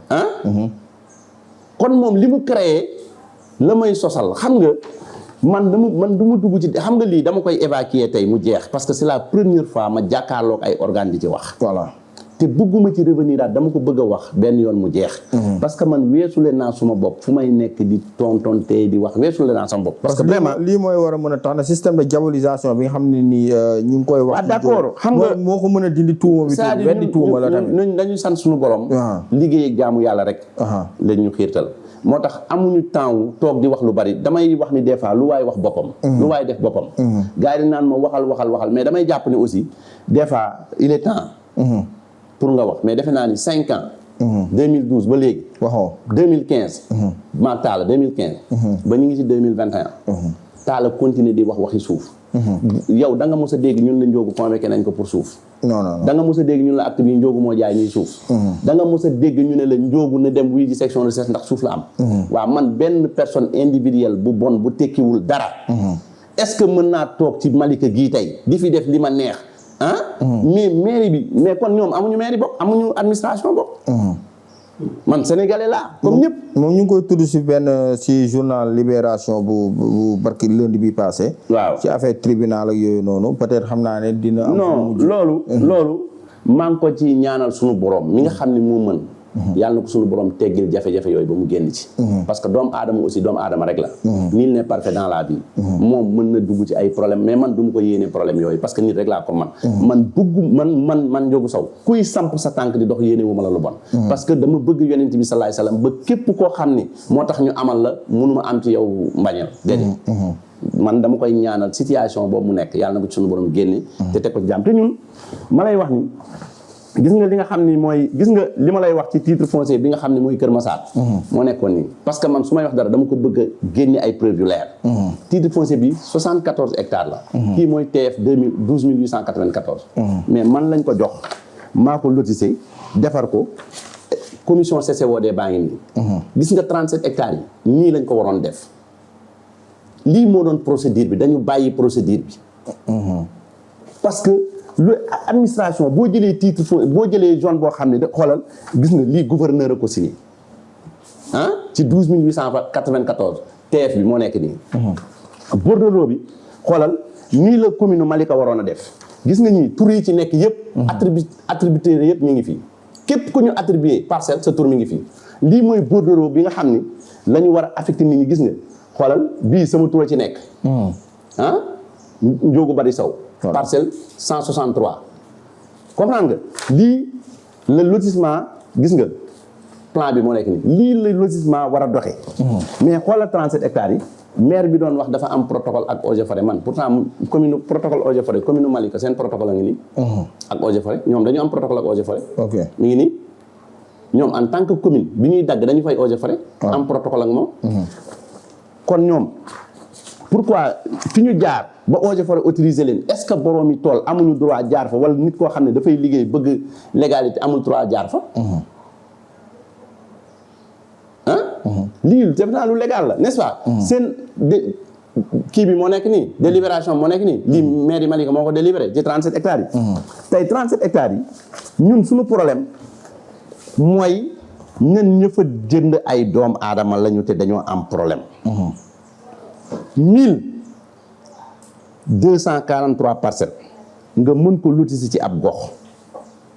mais amul kenn kuy doomu Malika motul 100 personnes yoo xam ne da nga leen tànn ni ñii ay doomi Malika lañ ko attribué gratuitement ñu moom ko dem kii te dama ni état ak commune ñoo yem kenn amu ci droit jaay suuf mairie amul droit jaay suuf état amul droit jaay suuf état day attribué comme maire day attribué. maire mën na def lotissement plan d'aménagement. xam ne dëkkam kat xat na jafe-jafe dëkkuwaay yi metti na mu def plan d'aménagement. mais kan la koy adressé mooy urbanisme ñu accompagner ko ci plan de lotissement bi mais dafa am procédure yu ñu war a jaar comme yi waa Kër Massar jaar comme yeneen fi ñu jaar mais doo cëpp ñu ne la defal nañ la autorisation rek nga ne cëpp ne da ngay tabax mënul nekk. ay procédure la parce que bis mu nekk nga dégg fi état ñu ne way benn cité yi dafay am da ngay dégg ñu ne way état bi ñu fi indee ba léegi amuñu ndox amuñu courant. dañuy inondé fu ñu toll lan moo waral loolu. dañ dul def étude avant projet ak étude après projet. parce que projet bu tollu 37 hectares mënoo ko jël te mënoo def étude bi. il faut nga def étude de sol bi xam exactement terrassement bi nan lay demee génne voirie yi defar lépp. comprendre nga loolu boo jaaree ci procédure bi nga war a jaar yépp def lotissement et puis booy attribuer ay nit da ngay def lotissement da ngay def attribution dafa am benn bordereau boo xam ne moom ngay bind adressé ko receveur domaine. mu am numéro 1 ba numéro 1243 loolu équipement yi da ciy génn numéro yooyu tey mooy génn benn par benn ci ay turu nit. mais munoo jaay Samba jaay Demba gis nga lii ma lay won xoolal gis nga lii lépp ay doublon la lii lépp ay doublon la ku signé lii du maire. voilà waaw.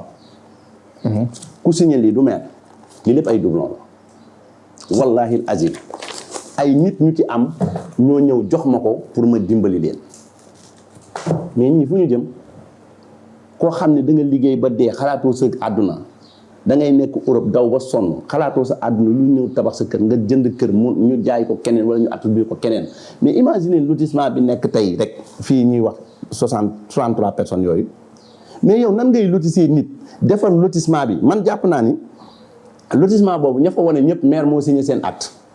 nan ngay signé benn acte ñu lotissé 37 hectares. yow mënoo ci génne 65 personnes jox leen parcelles yooyu. te yow nga mën may ñeneen yaa ngi may ñeneen naan ay cadre bi ngay jox fee ngay jox parce que ñeneen ngay jox mais ñeneen ñooñu bal ngeen jox fayal ñi nga xam ne tey dañu jëloon seen dërëm ak seen ñaar dërëm. mais dugal ko ci suuf si. di yaakaar bis ñëw ñu tabax. responsabilité maire moo engagé foofu. parce que xam nga lu tax responsabilité moo engagé su fekkoon lotissement ba yëgu ko wala dugalu ci loxoom tant mieux. mais ki ñu defal lotissement bi dafa ni moom ñoom liñ ci jaay moo ëpp moom lim ci am. te effectivement te ci turam lañ la ko doon jaayee. mu Birane Sylla. comprendre nga. c'est-à-dire pour wax la ni non seulement dañuy fekk nit danañ ko indil problème. mais ñoom it responsabilité bi ñoom ñoo engagé seen responsabilité moo engagé. parce que loolu rek la ñuy doyee maire. ma ñu tëj chapitre boobu. chapitre boobu ñu jëm ci côté bi nga xam ne moom mooy kii. di la wax ni nag. bari na njóogu ay tànk ñu ko doon sànni xeer. wëlbatiku te démb ak barki démb. dañ ko doon tudde ay bis di ko tudde ay journée di ko parrainer ay coopérative gis nga kii. muy Cogema bi. Cogema la. bi muy génn la maire moo wax ni gars yi nañu ñëw seet si ma parce que gis nga plan bi man maa ko natt ci commune Malika man maa toog maire yi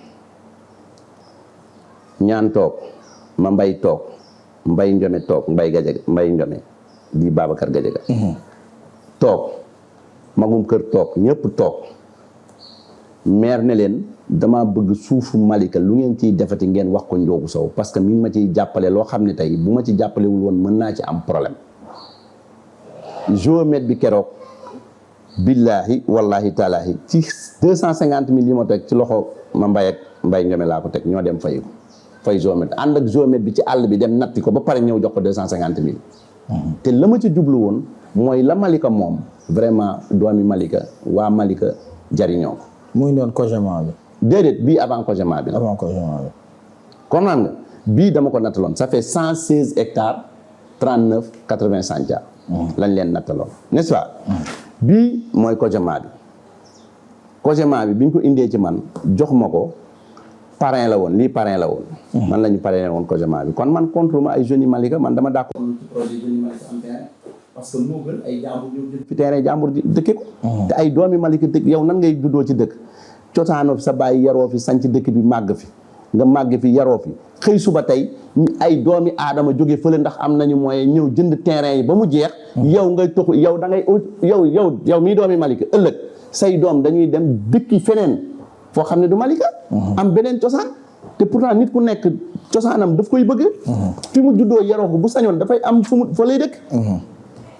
mais bu ñu defee nii parce que cogement bi man dama d'accord woon ci projet bi mais fi ñu ko jaaree moo baaxul parce que coopérative état du ko jox état day attribuer mais état du jaay. munoo encaisser tey ay xaalisu doomu aadama fu ne ci coopérative ba pare ne état na la jox nga jaay. na la jox nga jaay leen encaisser xaalis bi loolu état du ko def. procédure bi loolu la ratee. ok gis nga man biñ ma ko indilee man maa doon parrain bi mi ngi nii. comme naan lettre de parrainage. waaw lettre de parrainage la. bu cogement. man nag waxuma pour nit tontonteeg affaire damay wane ni rek man maa ngi doon jouer vraiment sama rôle ah. ci dëkk bi. maire dégg naa émission mu wax ni xamuma. waaw maire tudde nañ ma fi benn final. maire ma jël si maa ngi moom a ànd ba stade defe naa ni photo yi wane nañ ko keroog. bi may jongale bal bi moo nekkoon di ma tàjju. comprendre nga. man benn yoon laa mos a taxaw buntu kër maire te guddi la woon fekk am luñ doon jëflante ma dawal sama oto ñëw woo ko mu génn billaahi wallaahi musuma teg sama tànk buntu kër maire biir kër maire. ñu gisee ma ko netaal sama oto dem sama yoon. maire ku ne xam na ni terminus fi ma nekkoon bureau ba maire moo daan wàcc yéeg ci bureau bi waxtaan ak man wàcc dem ñibbi. maire rek moo daan ñëw sama kër ñi ma dëkkandool moo tax keroog bi mu ko waxee sama dëkkandoo yëpp dañ ne ma waaw xanaa beneen Talla Gadiaga moo am budul bii fi nekk maire. moo daan ñëw sama kër. 2014 bokkum su ma bëggoon nekk candidat dama koy nekk boobu la gënoon yomb ci man. boobu la gënoon yomb ci man dama génn sama kër maire woo ma ne ma Ndiogou ma ne ko mu ne ma dama dégg xibaar rakk rek la may wax nag mosuma wax sama tur rakk rek la ma daan wooye mu ne ma dama dégg benn xibaar boo xam ne fi mu ko déggee de mënu ma koo weddi ma ne ko ban xibaar mu ne ma dama dégg ni da ngay poser candidat ma ne ko loolu day grand amul mu ne ma bul ma nëbbu sama rakk nga wax ma rek mu ne ma ne ko loolu grand amul mu ne ma en tout cas boo posé candidat man ma retiré sama candidature ma ne ko posé wu ma candidat mu ne ma alhamdulilahi rabbil alamin est-ce que yéene bi ma amoon ci yow mën nga ma ko delloo ma ne ko muy lan mu ne nga ñëw jàppale ma ne ko amul benn problème mu ne ma parce que ki fi nekk moom bind na ministre bind na présidence bind na fu ne yow bis bu jëlee mairie bi yow lay njëkk a attaqué. kooku wax na ma ko plusieurs fois muy Pape Ka. comme naan nga ma ne ko loolu de amul solo mais parce que lettre boobu amoon na Pape Ka bindoon na fi benn lettre wane ni man dama attaqué man maa ngi fayal jumaa yi ay facture di def lu baax te nangam te élection yaa ngi jub si te man PDS laa bis bu ma paree damay voteel su ma kiiyee élection yi ñoom dañ koy perte parce que maa ngi fiy def social boobu te carrière bi moo ma permettre ma koy def kon ñu tëj carrière bi. bi ko Aly Ngouille Ndiaye jëlee lettre boobu Mor Ngom moo nekk directeur cabinet. Mor Ngom jël lettre bi ñu adressé ko urbanisme kii nu mu tuddati ministre des Mines ñu woo ma bi ñu ma woowee def enquête jël dossier yëpp teg ko ma nekk en règle ak administration ñu bind xamal ni kii kenn mënul tëj carrière am parce que dañ ko autorisé. li mu war a am yëpp am na ko comprendre nga bon moo tax man aw ma yéene pour def lu bon gis nga tey mairie bi dañu war a dem ci programme wax naa ko biñ may investir nee naa leen nañ génne ci personnaliser débat yi débat bi du ay njóogu wala taala wala keneen dañu toll tey ci contexte bu nga xam ni Malika dañ ko ŋàcc ba fi mu ne Malika day def dialyse Malika fi mu toll tey ci dialyse la nekk dañu xool kan moo mën a sauver Malika ci situation yi mu nekk parce que li ñuy soxlaa maire mooy nga nekk un management parce que entre sa commune ak administration sa commune ak état mais sa commune ak des partenaires yoo xam ni tey da nga mën a dem wut ay partenaires li nga bëgg ci Malika mais partenaires yooyu defal la ko am na loo xam ni état tampon bi nga xam ne yaa nekk entre population ak état mais nga dem démarcher loolu état mën ñëw defal ko sa population. élection locale yi nga xam ne ci la ñu dem pour nga nekkoon candidat sax dañ la ko poussé. façon boobu ñoom ñuy communiquer ba léegi que ne yéen ay doxandem ngeen yow ak keneen ay doxandem ngeen dëkkoo leen fi est-ce que loolu du am nu mu joué ci élection yi ñu jëm. waa xam nga au contraire lim ciy joué mooy def ñuy gën a yokk courage. parce que bu fekkee ni nit nga ngay xalaat ñu ne la dëkk bi yow say doom dëkk fi man dëkk bi Malika maa fi gën a dëkk Talla Gadiaga maa ko fi ëpp droit parce que Talla moo wax publiquement ne amul kër Malika kër baayam lay fanaan man am naa kër Malika am naa ay kër Malika te kër yi ma am yëpp acte maire yi rek la amoon mais man sama kër def naa ko titre foncier maa ko moomal sama bopp topp naa procédure bi administration joxe ne ku ko topp ñu titré la topp naa ko man ba am titre foncier ci sama kër yi am numéro identification cadastrale tey boo demoon tàppee sama numéro kër cadastre dañ naan la Ndiogou Bary Sow moo ko moom kon man am naa fi droit kon samay doom am na ñu fi juddoo fii la ñu yaroo fii la ñu màggee te li ma am man Malika laa ko def kon bu ñuy wax naan ay doxandeem ak yooyu daf may gën a jox courage parce que te day gën a dalal sama xel lu tax muy gën a dalal sama xel yonent bi sallallahu alayhi wasallam Màkka la juddoo fa la yaroo fu mu nekk tey du Medinatul Munawwar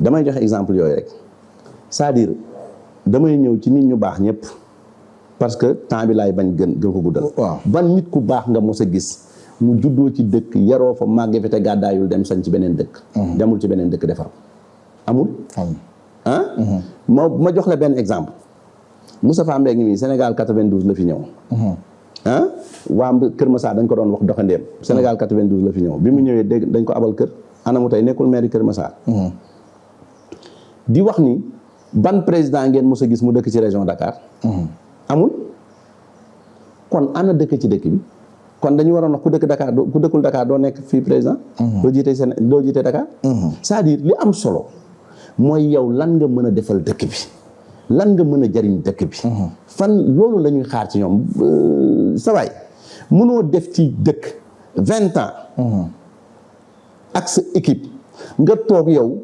ñuy dem élection waxuloo nit ñi ne leen lii mooy sama bilan fii laa liggéey fii laa toll fii laa bëgg demaat nga nekk fi naan leen non sa waay ba mu sàccee seen ganaar dama ne wuub bëy bi ku sàcc seen xam nga loolu vraiment yàpp waa Malika la yàpp yaate mënul weesu loolu parce que yow mënoo fi def 20 ans topp ci benn nit rek juróomi at nga topp ci nit kooku naan non lii la def lee la def laa la def mais xanaa nit kooku nag lu mu bon bon nga bàyyi ko te wax yow li nga def. non su fekkee ne tamit da nga concurrence ngeen di def yéen ñaar tamit c'est normal mu diaboliser la pour au moins. tamit teg tànk fu muy teg tànk loolu tamit ci politique la nekk. man diaboliser nañ ma fi lu ne.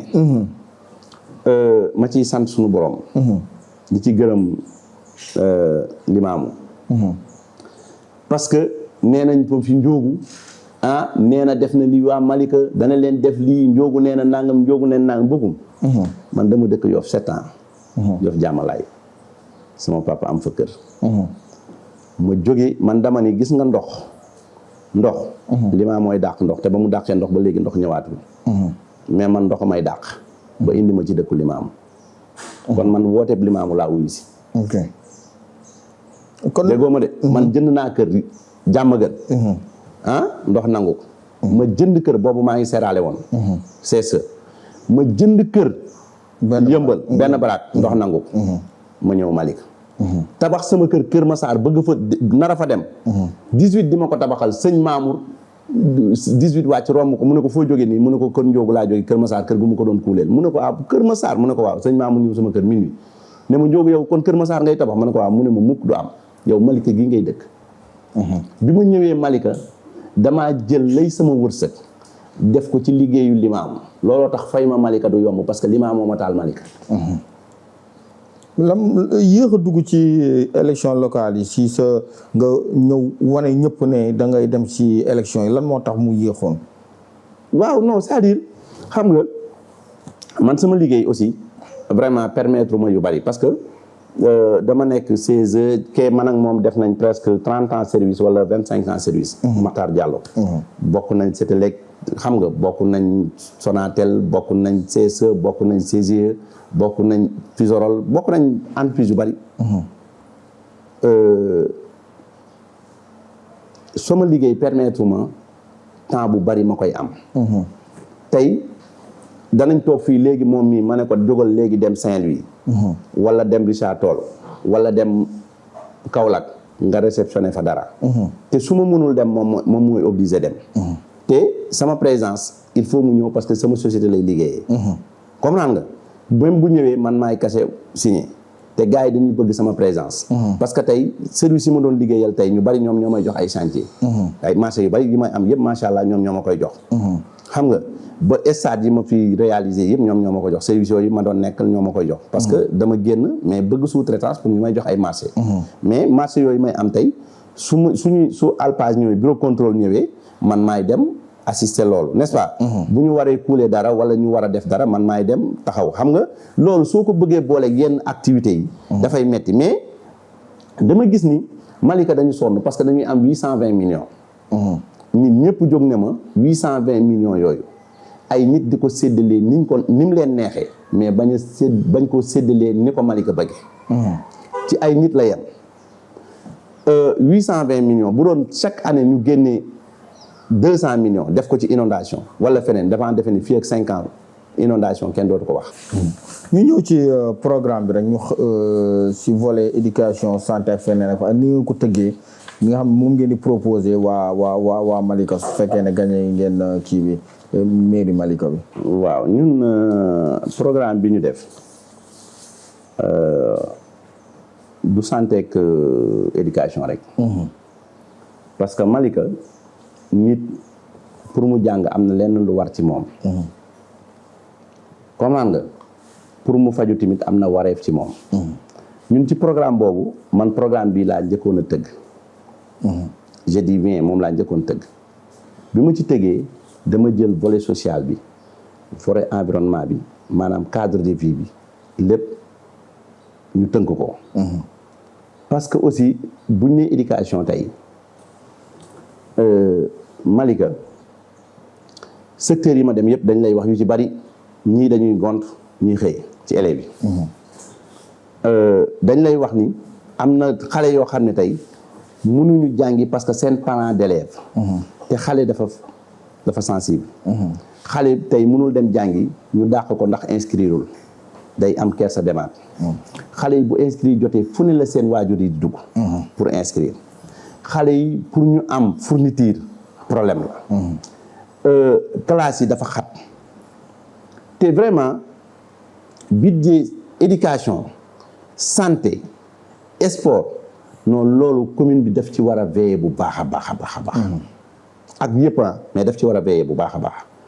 lu tax loolu mooy ñun am nañ ay programme ci éducation yi jàpp nañ ñun buñ fi nekkee tey. jël mairie bi. problème mu inscription xale dootu ko am di dem du teree jàng xale. dañuy góol ay cas social quoi. non c'est-à-dire. xam nga boosum tey waxuma la école publique sax mais privé yi rek ñu dem ci privé yi rek. mën nga am ak ñoom partenariat ak ñoom. ba ñu lay jëlal ay élèves te doo génne xaalis jox leen. doo fay xam nga lu tax ñun jàpp nañ ni tey école privée bu ci nekk am nga panneau de publicité. boo war a fay commune bi am na espace boo xam ne yaa ngi ko occupé pour xale yi bu ñu génnee yooyu di ca n'est-ce pas espace yoo xam ne parce que xale yi mun ñu yem ci école bi kese. voilà mais ñooñu lañ lay fay bàyyee leen ko en retour nga ne leen xale yi nga xam ne tey jëlal leen ma 50 élèves wala jëlal ma 20 élèves wala jëlal ma 30 élèves. leneen li ci war mairie bi jël ko en charge accompagner la. mais yow yaa ngi encaissé ñu lay fay ay patente ay loolu te mënoo en retour xale yi mënuñu ci gis seen bopp. xale yu bari tey seen kii jàng na et puis seen jàng yàqu na en plus que ci wàllu transport. tey bu ñu aménagé fii ay piste yoo xam ni ay garage yoo xam ne tey mën nañ ci def partenariat ak Dakar Dem Dikk en contrepartie ñun bu ñu leen joxee espace boo xam ne tey dañ fa def garage ñu wax leen ni tey élèves yi ak étudiants yi nga xam ne tey transport bi dafa metti ci ñoom. ñu jël leen en charge commune bi fay ko bu ñu waree fay par exemple 10 000 francs. commune bi 2500 lay jox Dakar Dem Dikk subventionné ko 2500 wala 3000. wala 5000. ça dépend ci ñu négocier n'est-ce pas mu yomb ci élève bi. parce que mënoo xëy jox sa doom paas muy chaque jour muy xëy di jàngi soo amul paas nooy def. te yow da ngay xëy di def xale dépense. voilà da ngay xëy di jox sa doom ndékki te paas ak ndékki nga koy jox. su demee fa lay yendu ba ngoon añ du ko def. xam nga xale boobu suñ ko accompagné wul vraiment njàngam day sooxe. te nag état war na ko mais commune tamit vraiment war na jàppale social bu baax a baax. ci étudiants yi ak élèves yi bu baax. am nañ ci loo xam ne daal bëgguñu ci développer parce que gis nga programme bi mu mujjee tëgg. moo nekk nii bii kenn gisagu ko yéen a ko njëkk a gis. parce que jàpp naa ne même sama émission bi ma mujj a def. bii laa doon wane sama sortie bi ma mujj a def. mais soo gisee lan moo tax mu tëggaat bi tableau de bord bi moo nekk nii. amul lenn. looy xool lu war a am ci commune. te amul ci programme bi. parce que bii dañ doon dem ci gox yi di wax nit ñi ne leen li leen manqué ci seen gox ñi ngi xaar seen contribution ci dernière page bi dama leen doon wax maa ngi xaar seen contribution yéen képp koo xam ni Malika waa nga pour nga def ko parce que nit mën nga dem ci benn quartier di ko abal paaka fekk kuddu la soxla wala nga koy abal kuddu fekk fourchette la soxla. moo tax ñoom li ñuy dund seen quartier ñoom ñoo mën a wax ne lii mooy urgence su quartier bi. lii mooy jafe waa tënk ko jox la ko. biñ ko tënkee ba jox ñu ko parce que ñun nag aussi dañu am ay base de données yu ñu demee. ñun tëbuñu rek dugg ci élection yi parce que def nañ enquête def jël ay étudiants def ay enquête am base de données boo xam ne xam nañ ñaata nit ñoo am carte d'identité ñaata nit ñoo war a voter fii ak ñaata nit ñoo waroon def transfert loolu liggéey nañ ci. quartier samp nañ ay cellules. am nañ 27 cellules yoo xam ne bu ci nekk dem nañ sa koñ ba. monté la sa cellule. ñi si des monté la guñ leen mais am na 27 yoo xam ne monté nañ leen déjà loolu sayee. mais ci cellule boobu ña fa dëkk ca quartier ba ñoo lay wax lii mooy urgence quartier bi lii mooy urgence quartier bi. lii bëgguma ci wane lépp mais soo xoolee. 15 pages la. tableau de bord baa ngi nii. bëgguma dem ci biir a biir. mais éducation mi ngi ci. santé mi ngi ci. ba ñi nga xam ne tey handicapé lañu ba ñi nga xam ne tey garage ay clando taxi clando la ba ñi nga xam ne tey ay taximan lañu ñi nga xam ne tey ay ouvrier lañu mécanicien tailleur menuisier ñëpp a ngi ci. parce que ci localité bi la ñuy dund tey stade bi ñu war a tabax ci Malika rek moo fi am espace fii wax ma ci li ñu wër yëpp kan moo fi am espace du Yëmbal. du Caaroy du Kër Massar du fenn kan moo fi am espace. Malika. mais pourquoi Malika mënuñu exploiter loolu nga xam ne tey képp ku bëgg ci banlieue bi da ngay ñëw Malika. comprendre nga.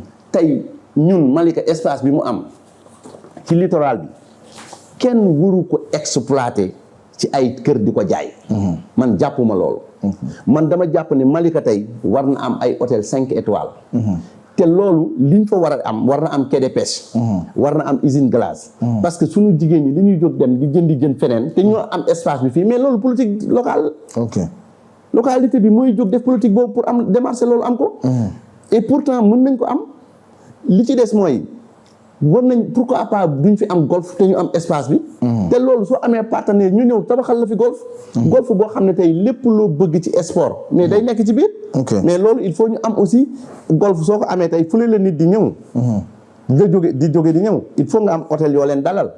te loolu lépp day retombé waat ci commune bi waa Malika ñoo koy jariñoo. mais doo jàpp littoralu Malika bi et puis ay jardin public. littoral bi yëpp dama jàpp ne jardin public la war a doon li nekk ci rebooru littoral bi yëpp ay jardin public la war a doon te jardin public yi ñu ci war a def kenn waru ko def jardin public yoo xam ne nit ñi dañuy ñëw rek toog dañ ko war a yaatal def ko ay espace yoo xam ne tey même musiciens yi nga xam ne tey ñu ngi yëngu ci localité bi te kenn xamu leen ñu fexe bu vacances jotee ñu fësal leen signé ak ñoom ay contrat defal ay ci jardin yi ay podium yoo xam ne dana am espace yoo xam ne podium ni xale yi dootuñu tal di dem ci géej gi di fi dee. ok voilà ñu ñëw rek juste pour xam naa ne programme comme ni nga ko waxee ci campagne bi incha allah xam naa di nga ko gën a élaborer mu gën a yaatu nit ñi mën a xam volet bu nekk ci lañ ciy wax. ñu ñëw rek comme émission bi gudd na gars yi ñu ngi kii. ci damay ñëw rek ci mutuelle de santé bi nga xam ne nii tey jii créé woon ngeen ko. création bi nan la demee woon ak fan la mujjee. waaw mutuelle de santé bi ñu ngi ko créé en 2013 dañ ko créé woon. lu tax mutuelle de santé bi 2013 2012 ñu ngi nii date baa ngi nii. bon 2012 lañ ko créé woon mais 2013 lañ ko finalisé. lu tax mutuelle de santé bi juddu woon mooy dañu daan solliciter ñu bari ci ay affaire ordonnance affaire faju benn bis ma am benn affaire bu ma marqué jour boobu sama xol dafa tooy trop. dama dem benn réunion ba 23 heures ma quitté foofu di ñibbisi bi ma ñëwee ma ñëw fekk benn paa mu toog xëy na paa boobu su ma ko waxoon am ki mu àndaloon ñëpp xam nañ ko ci Malika wala ñu bari xam nañ ko ci Malika. mu woo kooku ne ko kaay yóbbu ma ci Njóogu kër Njóogu paa bi feebar bi mu amoon dafa waroon def opération mais ndeke ne defaloon nañ ko bilan te mënul woon faju affaire bi nag dem ba exagéré bi mu ñëwee paa bi man avant may yegg si foofu presque 1h du matin jot na bi ma ñëw ma fekk paa bi mu toog sama buntu kër ma nuyoo ne qu'est-ce qu'il y a duggul ci biir dañu tëj buntu kër gi moom mu toog ci biir bi ma ñëwee ki mu àndal ne ma paa bi wax nañ ba sonn neen ko nañ dem ba suba mu ne bu yeboo mu dee fii mais du fi jógee ma laaj ko mu expliqué ma noonu laa wax sama chauffeur mu tourné ak sama oto ma yóbbu ko hôpital principal. xam nga laaj médecin bi mu ne ma noo kii Dantec la defee woon. bilan. xam nga médecin bi ko warat kii foofu la nekk n'est-ce pas ñu dem Dantec ñu hôpitaliser pa bi sunu borom suturaal ñu ba mu wér. ñu faj ko mu wér. léegi nag ma ni man est-ce que man mënuma créer loo xam ne nit ñi bu ñu bëggee faju au lieu ñuy ñëw di tàllal loxo dañ dem faju ji gratuitement te duñ ñëw di tàllal loxo mooy ñu ci laa créé may nuyu Pape Mar Diallo di ko ñaanal yàlla na sunu borom jéggal ko te yokk ay leeram muy un homme engagé ci Malika bi ma toogee Pape Mar ma waxtaan ak moom laaj ko ak Youssou Mbaye ma waxtaan ak ñoom laaj leen ma ne leen man dama bëgg créer loo xam ne nit ñi dañuy faju ji te bañ a ñëw ci man parce que nit am na ñoo xam ne dañuy am kersa même buñ dee pour ñu dem tàllal loxo nit problème la ñu bëree ngi am feebar boo xam ne li leen di faj mutul 50,000 mais à fin amuñu moyen danañ dem ba la leen di faj nekk 500,000 ok te ñàkk taxawul rek la ma ci la ñu waxtaanee ñu créé mutuelle de santé mutuelle de santé bi dañu ko jëloon ci partie yëpp yi ñu def ci volet bu nga xam ne tey carte bi 500 francs nga koy jëndee. bi ñu ko ubbee taxawal ko parce que procédure la. waaw dem nañ ministre de la santé dem nañ fi ñu war a jaar yëpp ci administration ba ñu autorisé ñu. ñu ngi document yëpp. Pape Mar ci lañ defee enquête de moralité bi ba jël 1500 ménages 3500. 3500 ménages. dugal leen ci. waaw. dugal leen ci non. mooy xam nga bala nga koy créer il faut nga def enquête boobu. pour xam exactement mutuelle bi fan la toll ci population beeg yooyu quoi nu ñu ko gisee n'est-ce pas. enquête bi ñu defee am nañ 3500 ménages. bi ñu ko amee ci lañ ñu kon jar nañu taxawal ko parce que xaalis bu bari la. ci lañ ko taxawal jël carte bi 500 francs nga koy jëndee. bu weer dee dama ni nit ñi nañ cotiser 150 mais am na ñoo xam ne du ñu cotiser 150 parce que duñ ko tal sax. mais néanmoins ku ci feebar ñu faj la mi ngi mel ni paa bi. kii 1935 la judd. xoolal mi ngi nii 1935 la paa bi judd. mais kii est-ce que bu feebaree mën na dem faj boppam. su amul njaboot bu ko faj wala njaboot bu loxoom jot ginnaawam nan lay def. nii la ñu def sa photo da ciy nekk nga jël mutuelle bi bëgguma xool ci biir li ñu fajoo ak yëpp moo tax n'est-ce pas. ñu jël ko man sama téléphone nekku ci. téléphone Youssou Mbaye mais moo ci nekk. mooy nekkoon parce que man musuma intéressé pour nit ñëw ma lay jox directement. moo nekkoon même li ma daan joxe waaw. moo nekkoon président moom laa ko jox man maa doon président bi parce que xaalis bi aussi li muy génne boo ko contrôlé wul di ko signé. mën na am leneen. moo tax dama ci amoon droit de regard mais ñoom ñoo doon gestionnaire ñoo doon gérant yi n'est-ce pas. ku feebar da ngay dem hôpital Thiam. amoon nañ agrément bu hôpital xam nga loolu li may wax ni ci Malika Info laay waxee. waaw dispensaire Malika bi amoon nañ ak ñoom. agrément waaw. bu Kër Massar. ba Abbas Ndaw bari na. ba Abbas Ndaw parce que du woon fii rek. Kër Massar la woon ak banlieue bi ñu bari mais Malika la ñu gënoon favoriser ci loolu. ba ñu def ci hôpital yu bari ak pharmacie yi. léegi boo feebaree yow guddi bu la feebar yee soo xëyee suba da ngay dem ci pharmacie bi. mais da ngay ñëw ci ñun ñu defal la benn bon. nga dem ci pharmacie bi ñu signé ko. nga dem ci pharmacie bi jox leen bon bi ñu jox la garab yi nga soxla. léegi le 25 pharmacie ak hôpital yi dañ leen waxoon à partir de le 25 dañuy defar situation yi jox ñu ko. maanaam pharmacie bi li mu jot a jël yëpp pharmacie Kër Seydina Mohamed pharmacie ba benn baraag ba yëmbal dañu agréé woon foofu. parce que nit ñi dañu dëkkoon partout Kër Massar ak yëpp. mais ki ñu toogaloon Kër Massar c'est docteur Dramé dentiste moom moo yore woon bu Kër Massar bi. mutuelle bi léegi demoon nañ ba am 1700 personnes. yu agréé.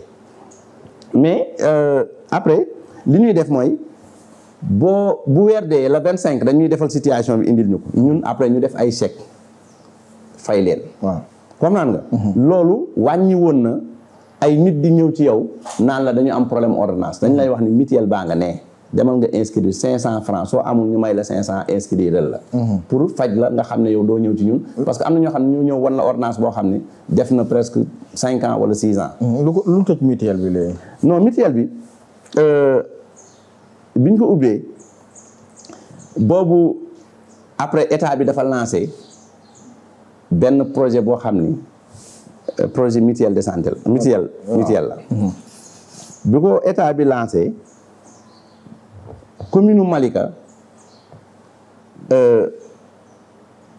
jigéen ñi dañu ñëw gis ma ñu ko jiite bëgguma tudd seen tur parce que ay mag lañu mais dañu ñëw ci mutuelle dañu ñëw ci ñu nekk ci maison des femmes bi dañu ñëw ñu ko jiite dañu ñëw gis ma ànd ak ñoom Fatou Dieng ak ñoom ñëpp ñu ñëw gis ma ak maire Khoudia ak ñoom ñëpp ñu ñëw gis ma waxtaan ak man ak benn assistance sociale xaw ma femme bi nu mu tuddati ñu ñëw gis ma biñ ma gisee ñu ne ma comme que ñoom dañu bëgg a état dafa lancé benn mutuelle. pour gox yëpp am ko te déjà mutuelle am na fi ba pare dañu bëgg man invité ma ci benn kii mutuelle bu ñuy taxawal pour man ma ñëw wax leen nan la ñuy taxawal mutuelle bi et puis wala ma jox leen mutuelle bi. ñoom ñu continuer ko. man dimbali nit ñi moo ci. yëkkati taxoon a jóg su fekkee ni dama ko jox ay nit rek fii ñu koy liggéey te nit ñooñu am na leneen lu ñu ma mën a liggéey su fekkee ni yéen mën ngeen ko def loolu du am problème. ñu def ko.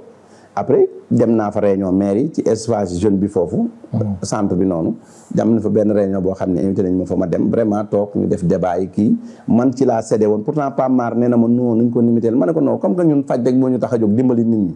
jarul bu dee commune mën na ko def kay nañ ko accompagner mu def ko. mais foofu la mutuelle bi yam ñun biñ leen ko joxee ba orienté leen ci yu bari ci la mutuelle bi daanaka foyee. ndax saay waaw. ce mot de la fin grand. di sant sunu borom bu baax di wax alhamdulilahi rabbil alamin alhamdulilahi rabbil alamin alhamdulilahi rabbil alamin allahumma salli ala sayyidina muhammad wa sallim allahumma salli ala sayyidina muhammad wa sallim allahumma salli ala sayyidina muhammad wa sallim di delloo si sunu bopp ci sunu borom di sant sunu ki nga xam ne tey mooy sunu référence di sunu soppe di sunu lépp muy sayyidina muhammad sallallahu alayhi wa sallam parce que def nañu lu ñu jomb may nañu lu ñu yéem sagal nañu fu ñu lotte moo tax mënuñu ko fay heure bu ñu jaaxlee mu ñëw taxaw dindi suñu jaaxle heure bu lëndëmee mu ñëw niital ñu mu leer ci ñun kooku mënuma wax ci yonent bi sallallahu alayhi wasallam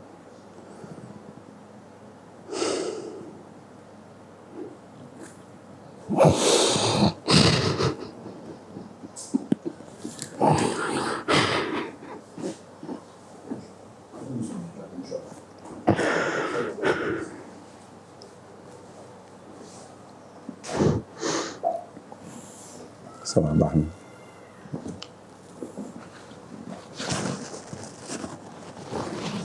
mbégte la woon di dalal Ndiogou Sow si suñu émission entretien di wax ne xëy na xol yi ñoo tooy rek ba mu mujjee nii di leen jox rendez-vous si suñu beneen émission entretien.